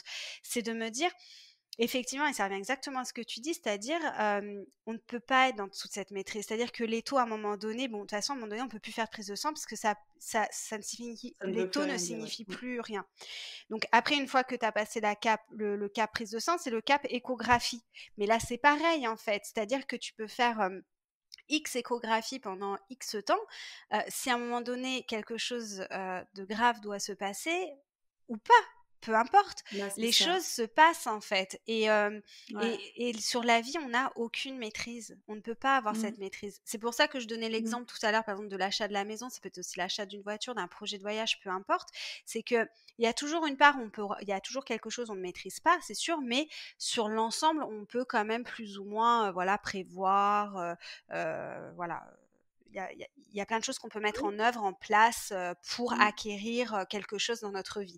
Mais tout ce qui concerne la vie, tout ce qui concerne ces sujets qui nous La dépassent un petit conception, peu, ouais. la conception, il faut accepter, et c'est difficile de l'entendre, Mmh. Ouais. c'est accepter d'entendre que on ne peut pas maîtriser ces choses-là. On ne peut pas, et il ne faut pas les maîtriser, parce que plus on va être dans cette maîtrise, plus en fait on est en train de nous-mêmes s'enfermer dans quelque Mmh. chose, et on est en train presque de nous éloigner de nous-mêmes. Moi, c'est vraiment la sensation que j'ai Mmh. ressentie à un moment donné, c'est de me dire, ok, là je me reconnais plus en fait, j'ai des réactions, j'ai des pensées, je j'ai je suis pas comme ça, je n'ai pas envie de devenir comme ça, et pourtant c'est le chemin que Mmh. je prends.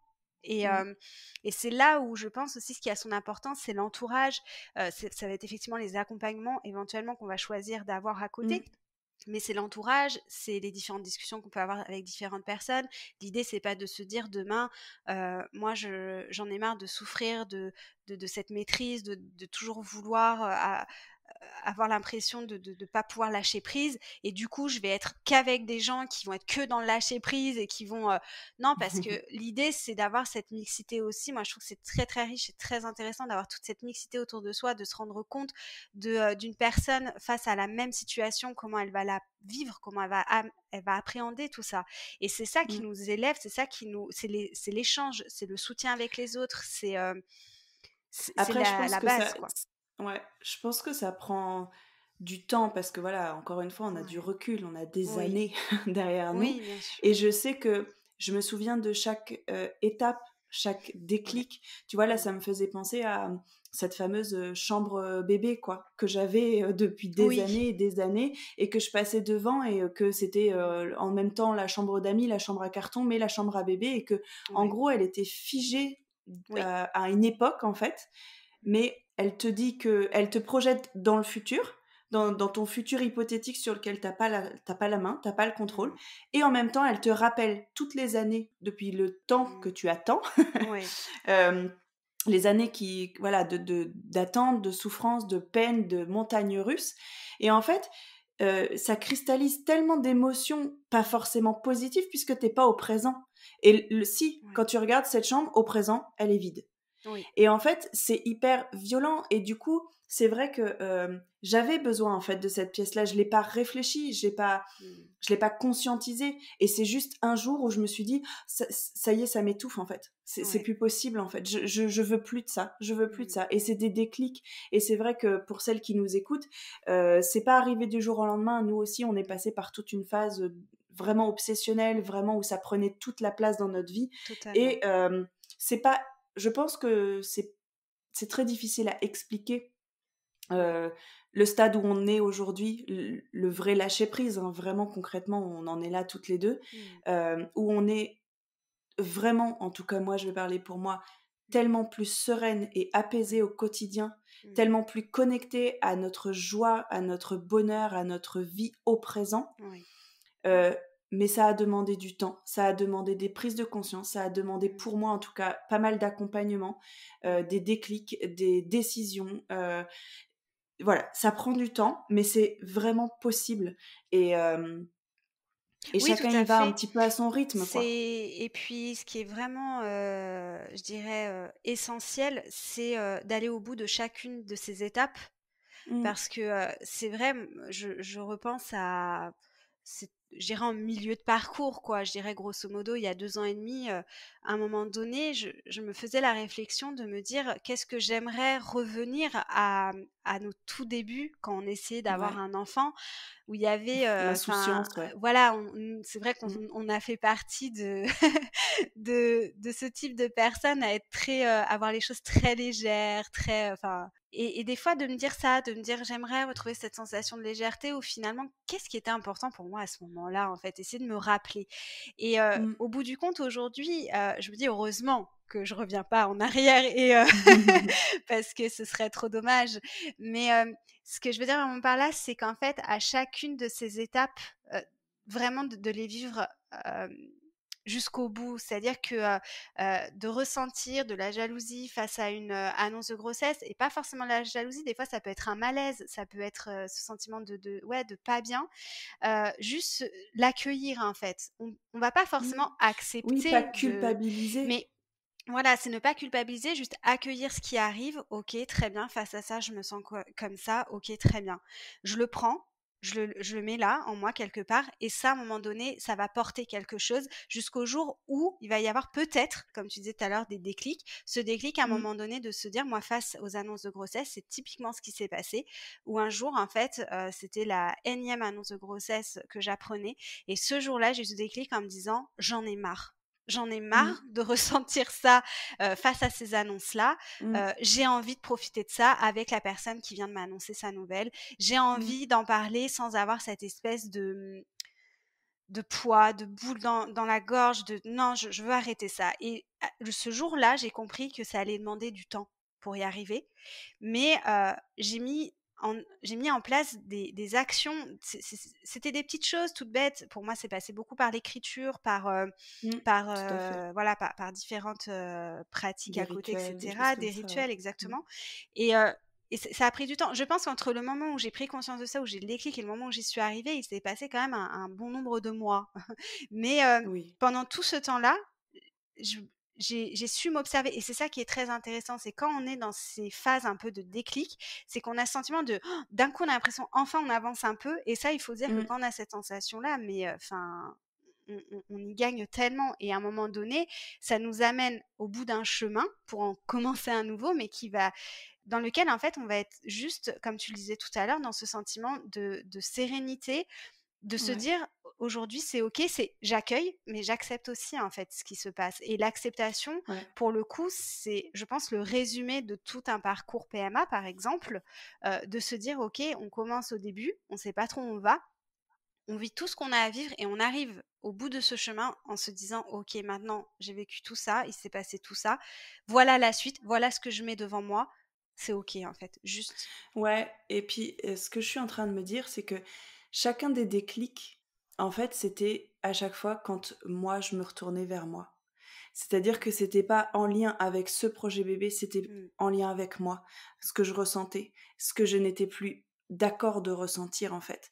Vraiment, à c'est chaque ça. fois de revenir moi là c'est plus ok pour moi, là j'en peux plus, Mm, là je me sens mal et toujours, enfin maintenant ma grande question c'est ça, enfin mon analyse de tout ça c'est à la base quand on commence ce projet bébé, on se pose pas tellement de questions finalement. Personne mm, se pose vraiment la question de se dire bah pourquoi pourquoi en mm, fait on veut un enfant.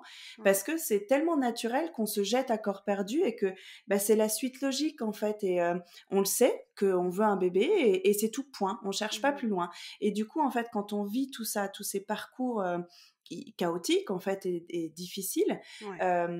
ben c'est là en fait que on arrive, bah, en tout cas qu'on peut arriver à se poser cette question du pourquoi et de recentrer ça et de se dire ok, donc là, pour moi, dans ma tête, dans mon analyse, faire un bébé, avoir un bébé, créer cette famille, c'est être heureuse en fait. C'est ma définition Mm, du bonheur. Donc, ton objectif, c'est d'être heureuse. mm. Et arrêter de conditionner en fait, et de Ouais, corréler ce ouais, bonheur à ce projet bébé, puisque ton objectif ultime, c'est d'être heureuse. Et totalement, donc ouais. aujourd'hui, je me dis, ok, j'ai compris que aujourd'hui je voulais être heureuse et que je pouvais l'être dès aujourd'hui. Et ça veut pas dire laisser tomber et mettre de côté ce projet bébé, c'est juste qu'en fait, il reprend sa juste place, qu'il n'est pas central dans notre vie. Ouais. Ce qui est central dans notre vie, c'est d'être heureux, d'avoir du bonheur tous les jours. Et aujourd'hui, bah, c'est d'être heureux à deux, puisque on est deux aujourd'hui, Mm, et que ce projet bébé, ça reste une vraie envie. Et d'ailleurs, mm, on en a déjà parlé aussi, et le fait de mm. projet bébé, ça me gêne un peu. C'est pas un Exactement, projet, mais en tout cas, exactement. cette Oui. envie de construire une famille, cette envie de Mm, de créer la vie à deux, euh, c'est c'est une envie, c'est un cadeau et on laisse la Exactement. porte ouverte à ce cadeau comme un bonus, comme quelque chose en plus, mais pas quelque chose qui manque dans notre vie. Et encore Exactement. une fois, ça veut pas dire que je ressens ça complètement tous les jours de ma vie, Oui. parce qu'il y a des phases aussi où tu as un vide, où tu te dis: «Mince, mais vraiment j'en ai besoin, j'ai l'impression que ça manque dans ma vie». Mmh.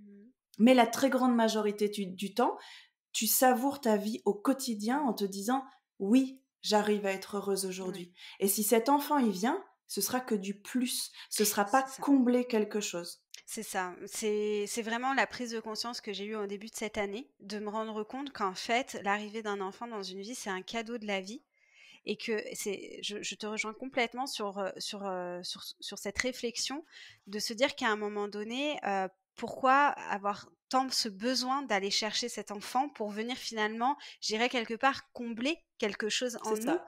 sur lequel on Ouais, peut travailler clairement. parce que il y a aussi une chose, je trouve, quand on est dans ce parcours de désir d'enfant, c'est en fait, et c'est normal de penser ça, mais tout de suite, on s'imagine que dès l'instant où on va porter la vie en soi, tout sera beaucoup plus beau. Tout nous C'est ça. paraîtra complet, en fait. Ouais, c'est Alors un gros que, risque ça. voilà, alors que Mmh. la grossesse en elle-même, encore une fois, tant qu'on ne l'a pas vécue, Mmh. on ne peut pas s'imaginer à quel point Mmh. ça peut être aussi très éprouvant, ça peut être compliqué, C'est ça. presque psychologiquement aussi, peut-être pour certaines personnes, ça va venir Mmh. réveiller des choses. Et puis, Tout à fait. une fois que le bébé est arrivé, C'est le bébé, une autre aventure. c'est une autre aventure, exactement. Mmh. Si le bébé, il fait, enfin, tout va bien, il fait ses nuits, enfin, il est très éveillé, tout ça, enfin, tout va dans le meilleur des mondes, c'est génial, c'est magnifique, mais on sait aussi que ça ne se passe pas non plus toujours comme ça. Et l'idée, c'est pas de se dire que, voilà, forcément, il y a un truc qui va pas aller. Non, c'est de juste réaliser qu'à un moment donné, accueillir un enfant dans sa vie, c'est aussi à un moment donné se dire: «OK, je vais accueillir un enfant dans ma vie. Alors déjà, je prends note qu'il ne m'appartient pas. Mmh.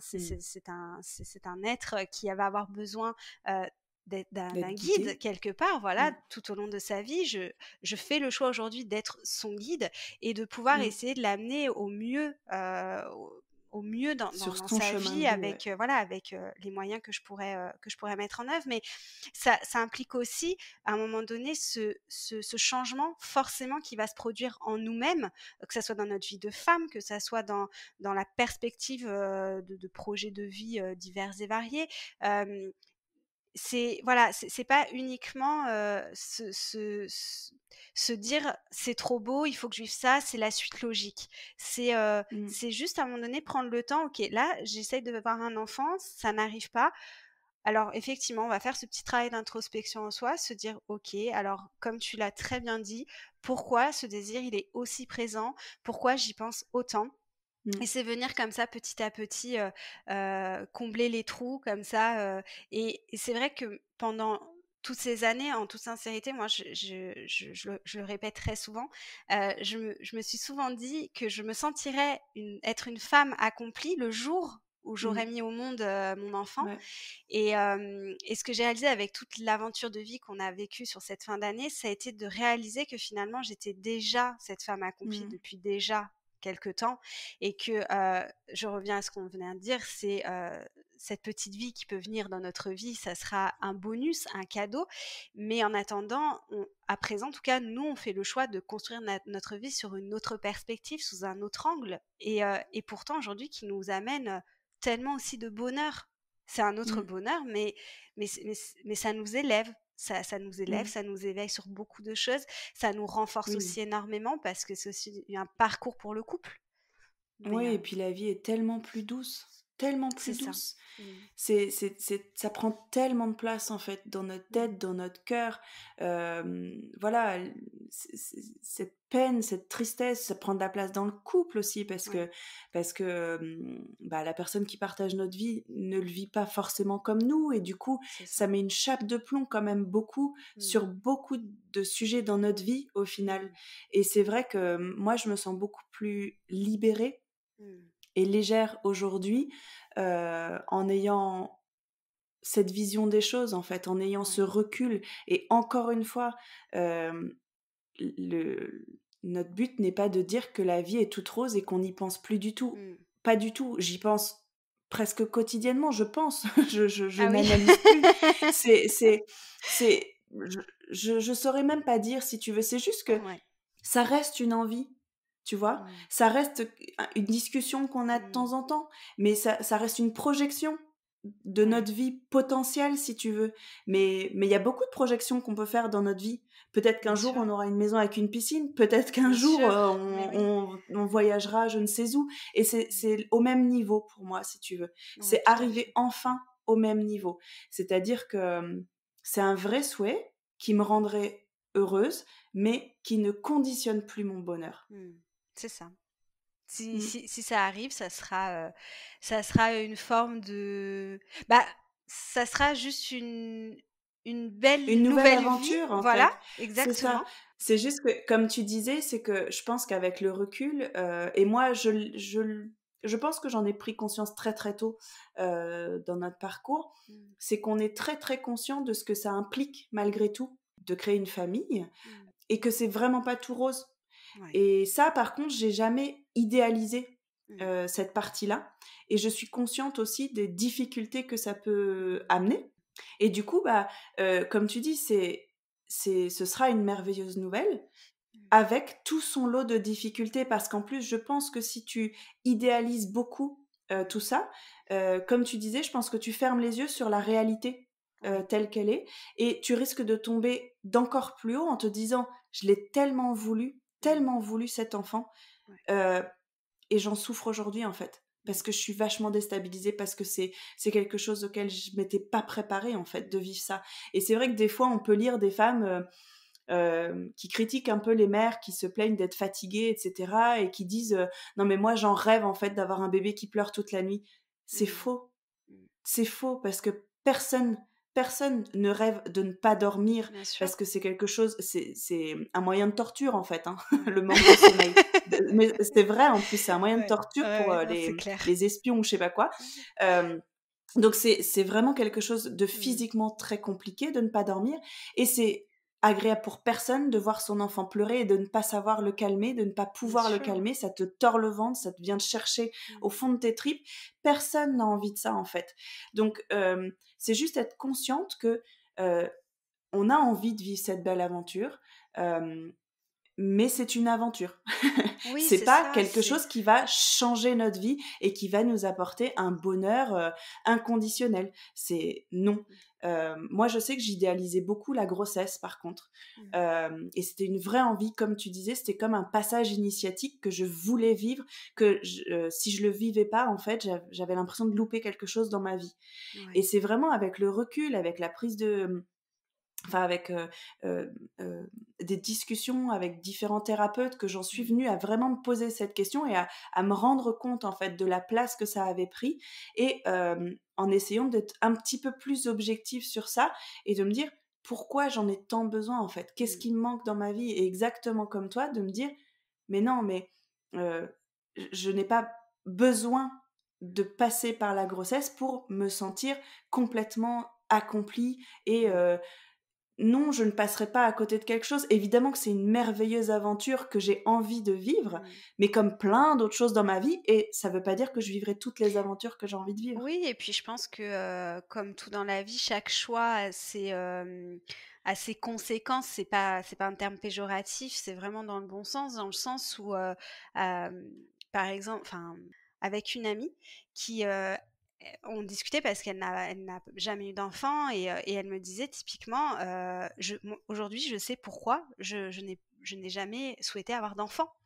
Ce n'est pas Mmh, parce qu'elle aime pas les enfants, mais c'est pour ces mmh, raisons à elle qui lui appartiennent, qui sont complètement entendables, qui sont totalement respectueuses et où tu te dis, ok, enfin moi je trouve ça magnifique. Tout comme à l'inverse, une personne qui va vouloir faire un enfant, et bon, ça revient un petit peu à ce qu'on disait tout à l'heure, c'est pourquoi j'ai envie de faire un enfant. Après, c'est pas l'idée de toujours se poser des questions et d'essayer de tout mmh mh. analyser, et d'essayer à chaque Tout fois à de. fait. C'est pas du tout l'idée, mais c'est à un moment donné juste d'ouvrir un petit peu peut-être l'esprit de façon un petit peu plus large et de se dire alors si je décide aujourd'hui de voir les choses un petit peu autrement, qu'est-ce que ça donne? Qu'est-ce que ça me procure? Et Et c'est vrai que ça, c'est hyper important et c'est pour ça tout à l'heure, tu vois, je parlais d'échanges et cetera, que c'était très enfin pour moi, c'est essentiel déjà dans la vie en général, les échanges, les relations sociales et Mm. cetera, c'est très, très important. Mais je trouve aussi pour ces choses-là, parce que ça t'amène à des réflexions, à des pensées où tu te dis: «Ah oui, ça je le voyais pas forcément comme ça» et maintenant que tu le dis, OK, ça donne une autre perspective Mm. et c'est vrai que, pendant quand même quelque temps, je disais beaucoup, «Ce sera le plus gros regret de toute ma vie que de ne pas être maman si jamais ça Ouais. devait arriver comme ça». Je pense qu'au Mm. fond, heu, oui, probablement que ça restera de toute façon une forme de regret. Je suis pas sûre que ce soit le bon terme. Mais, ce que je veux dire, c'est De que manque peut-être, oui, de peut-être, tu ouais, sais, de pas avoir cette, d'être passé à ce côté de passage quelque de chose, relais ouais. quelque part. Voilà, je te Ouais. passe le Mm. relais maintenant, enfin voilà, fais-en ce que tu en veux avec tous les Mm. outils, je t'ai accompagné jusqu'à maintenant, voilà. Mais en même temps, je me rends compte aussi, ces derniers mois que, finalement tout ça, ça peut passer par autre chose aussi que la parentalité et que, Mm. on le sait bien Bien et on le sûr. sait encore plus avec tout ce qui se passe en ce moment, la vie, elle regorge de surprises, elle regorge de folie des fois et en fait, tu te dis: «Finalement, ça, c'était pas prévu et regarde ce qui est en train d'arriver». Donc à un moment donné, c'est de se dire: «Finalement, c'est pas en lâchant un petit peu effectivement les choses, en regardant sous un autre angle sa vie, ses projets, ses envies, que c'est pas à ce moment-là que les meilleures choses finalement nous arrivent». En fait, juste de se dire: Mm. «Aujourd'hui, je décide de les accueillir comme ça». Ça bien sûr, il y aura toujours on fera toujours face à des épreuves dans notre vie, on fera toujours face à ces aventures, ces expériences de vie, voilà, tout au long de ces prochaines années, ça c'est sûr. Mais je trouve que d'essayer de voir les choses sous un autre angle permet aussi d'aborder ces prochaines, expériences de vie, ces épreuves, aussi avec plus de douceur, avec De plus de recul, ouais. tolérance avec soi-même aussi, être peut-être moins Mm. dur, d'entendre, d'entendre une nouvelle qui peut nous affecter, de la prendre du coup avec un petit peu plus de recul, un petit peu, De philosophie, de ouais. philosophie et du coup, de continuer à étoffer toute sa réflexion et je pense que finalement c'est un peu, enfin c'est un peu ce qui résume quoi. C'est finalement tout ce cheminement, que ça soit dans un parcours de DCBB, dans un parcours PMA, dans un parcours même quand on est à la quête de l'amour aussi.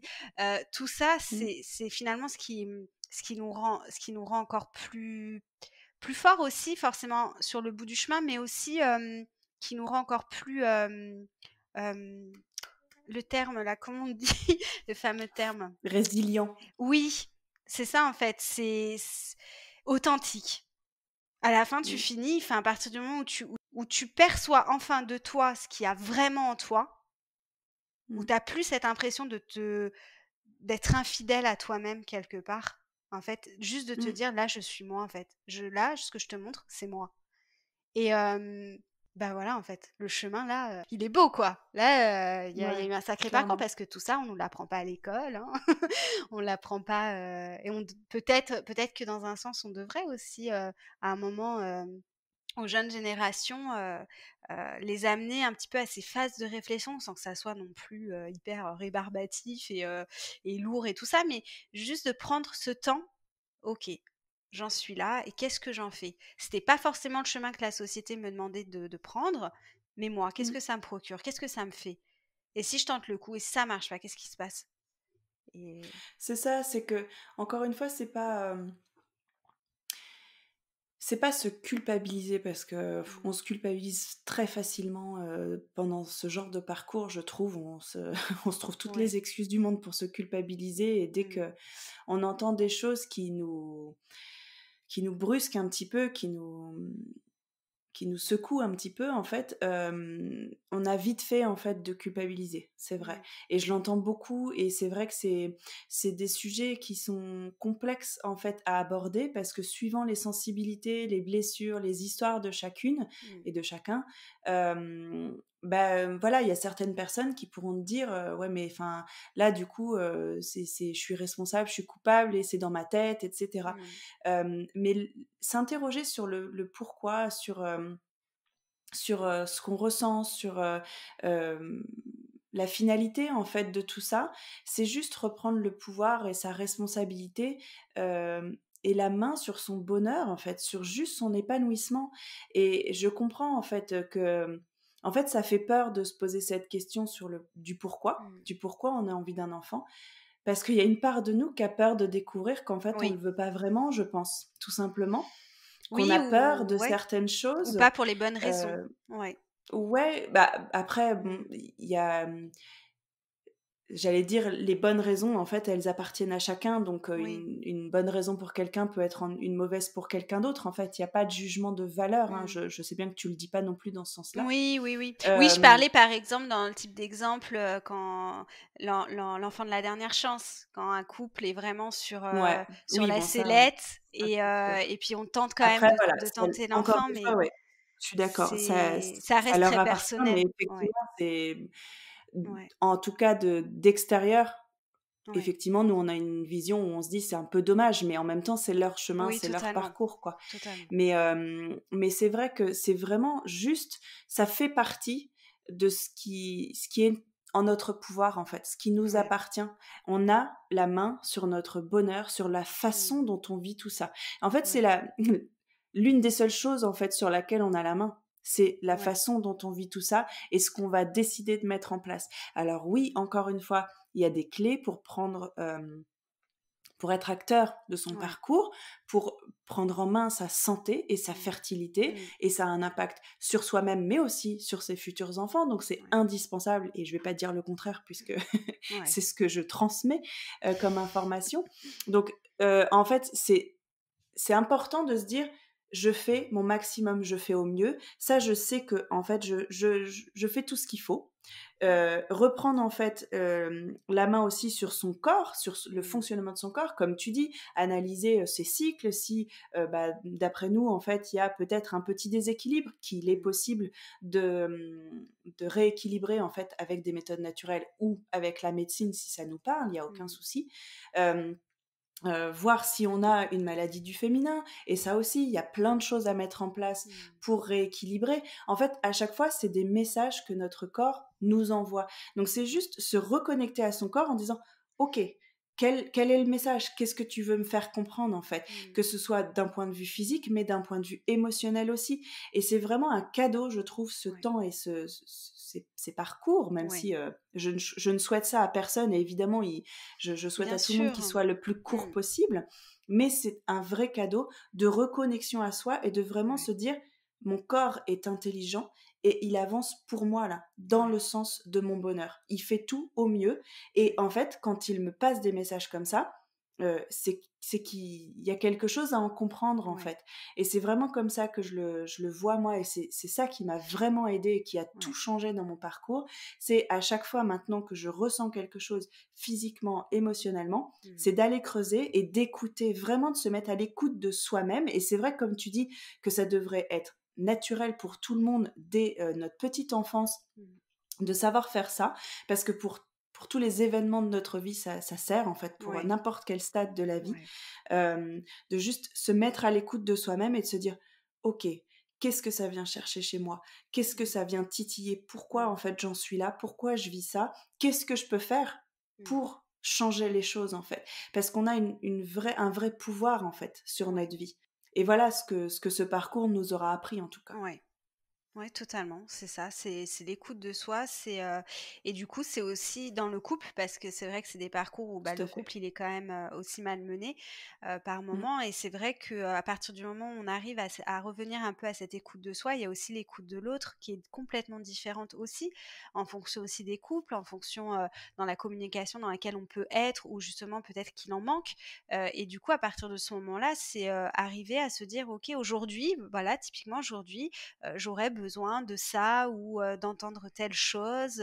Qu'est-ce que je peux mettre en place aujourd'hui pour, bah, pour que je me sente, entendue? Enfin, c'est pas le mot, mais c'est pas le mot que je veux dire, mais je pense que tu auras compris, en fait, et à la fois, c'est fort et à la fois, c'est dur, c'est fort, enfin, il y a plein de termes, hein. C'est vrai que c'est toute une phase, de notre vie quand même qui est bousculée. Ouais, Mais clairement, c'est... dans le bon, ouais. Ouais, c'est un tsunami émotionnel. Il y C'est ça. a beaucoup Mmh, d'émotions exactement. douloureuses. Mmh. mais les émotions douloureuses sont là pour être entendues, en fait. Ouais. Et quand on les écoute, quand on les entend, quand on les accueille, ça nous apprend tellement de choses, en fait, sur nous-mêmes, et ça nous Ouais. fait évoluer. C'est vraiment comme tu dis, pour moi, c'est pas un... J'ai jamais appelé ça le parcours du combattant. Moi, j'aime pas, en fait, Oui, cette formule, ce qualificatif, en fait, parce que moi, je ne me bats pas, je ne me bats contre rien, en fait. bien sûr. Je me bats pour être heureuse, en fait. Et du coup, c'est plutôt un cheminement, une aventure, en fait, une Oui, c'est ça. expérience. Une expérience de Et vie, ouais. ouais, et clairement, et je me sens tellement plus accomplie aujourd'hui. Alors, encore une fois, même sans ce parcours, j'aurais pu en arriver là. C'est pas une condition, encore une fois, Oui. pour arriver à ce stade-là. Mais c'est vrai que, quitte à vivre ça, autant en retenir le beau, en fait. Exactement. Exactement. C'est chaque épreuve, finalement, c'est aussi dans les épreuves qu'on rencontre dans notre vie. C'est quand même dans ces moments-là où on apprend beaucoup de nous-mêmes, malgré tout, qu'on Mm. le veuille ou non, quelque part. Mm. C'est ce qui nous élève. Et quelque part, oui, comme tu le disais, c'est un passage, c'est toujours mieux d'en retirer quelque chose, quoi. Peu importe la chose, mais Oui, d'en retirer quelque chose, des leçons, des apprentissages, parce que quelque part, on perd pas en tête aussi qu'on a souvent ce besoin de se donner des raisons un peu, enfin, à beaucoup de choses, à beaucoup de choses. oui. Il y a des choses pour lesquelles, on pourra jamais vraiment donner de raison, ou éventuellement émettre quelques idées, mais voilà, Mm. ça sera jamais vraiment prouvé, etc. Mm. Mais il Tout y à a fait. d'autres choses sur lesquelles, c'est possible, et je pense que dans un parcours comme ça, c'est possible, complètement. Mm. Mm. Se laisser surprendre. Mmh. Yes. Eh bien, ça va faire une magnifique conclusion, je pense, parce que sinon, on est reparti pour des heures. Merci beaucoup Marie pour ces échanges hyper, toujours passionnants que j'adore. Merci Je à suis toi. ravie d'avoir fait cet épisode, particulier avec toi. Mmh. Je pense qu'il y a plein de choses, qui ont été dites et qui étaient importantes. En tout cas, nous, ça nous tenait à cœur de les partager. On Ouais. en aurait encore plein d'autres, Oh oui! mais on va s'arrêter là. Merci Mmh. beaucoup et bravo en fait pour tout ce chemin, pour toutes ces prises de conscience. Merci de les partager et puis je te souhaite une belle aventure, une belle suite d'aventures, un beau chemin et de toute façon on se tient en courant. Merci beaucoup à toi, et merci, pour ton podcast aussi, parce que c'est quand même les 1 an du podcast.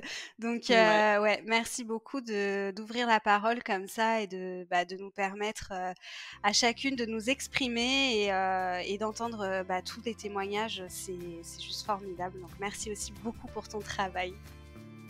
Merci Marie.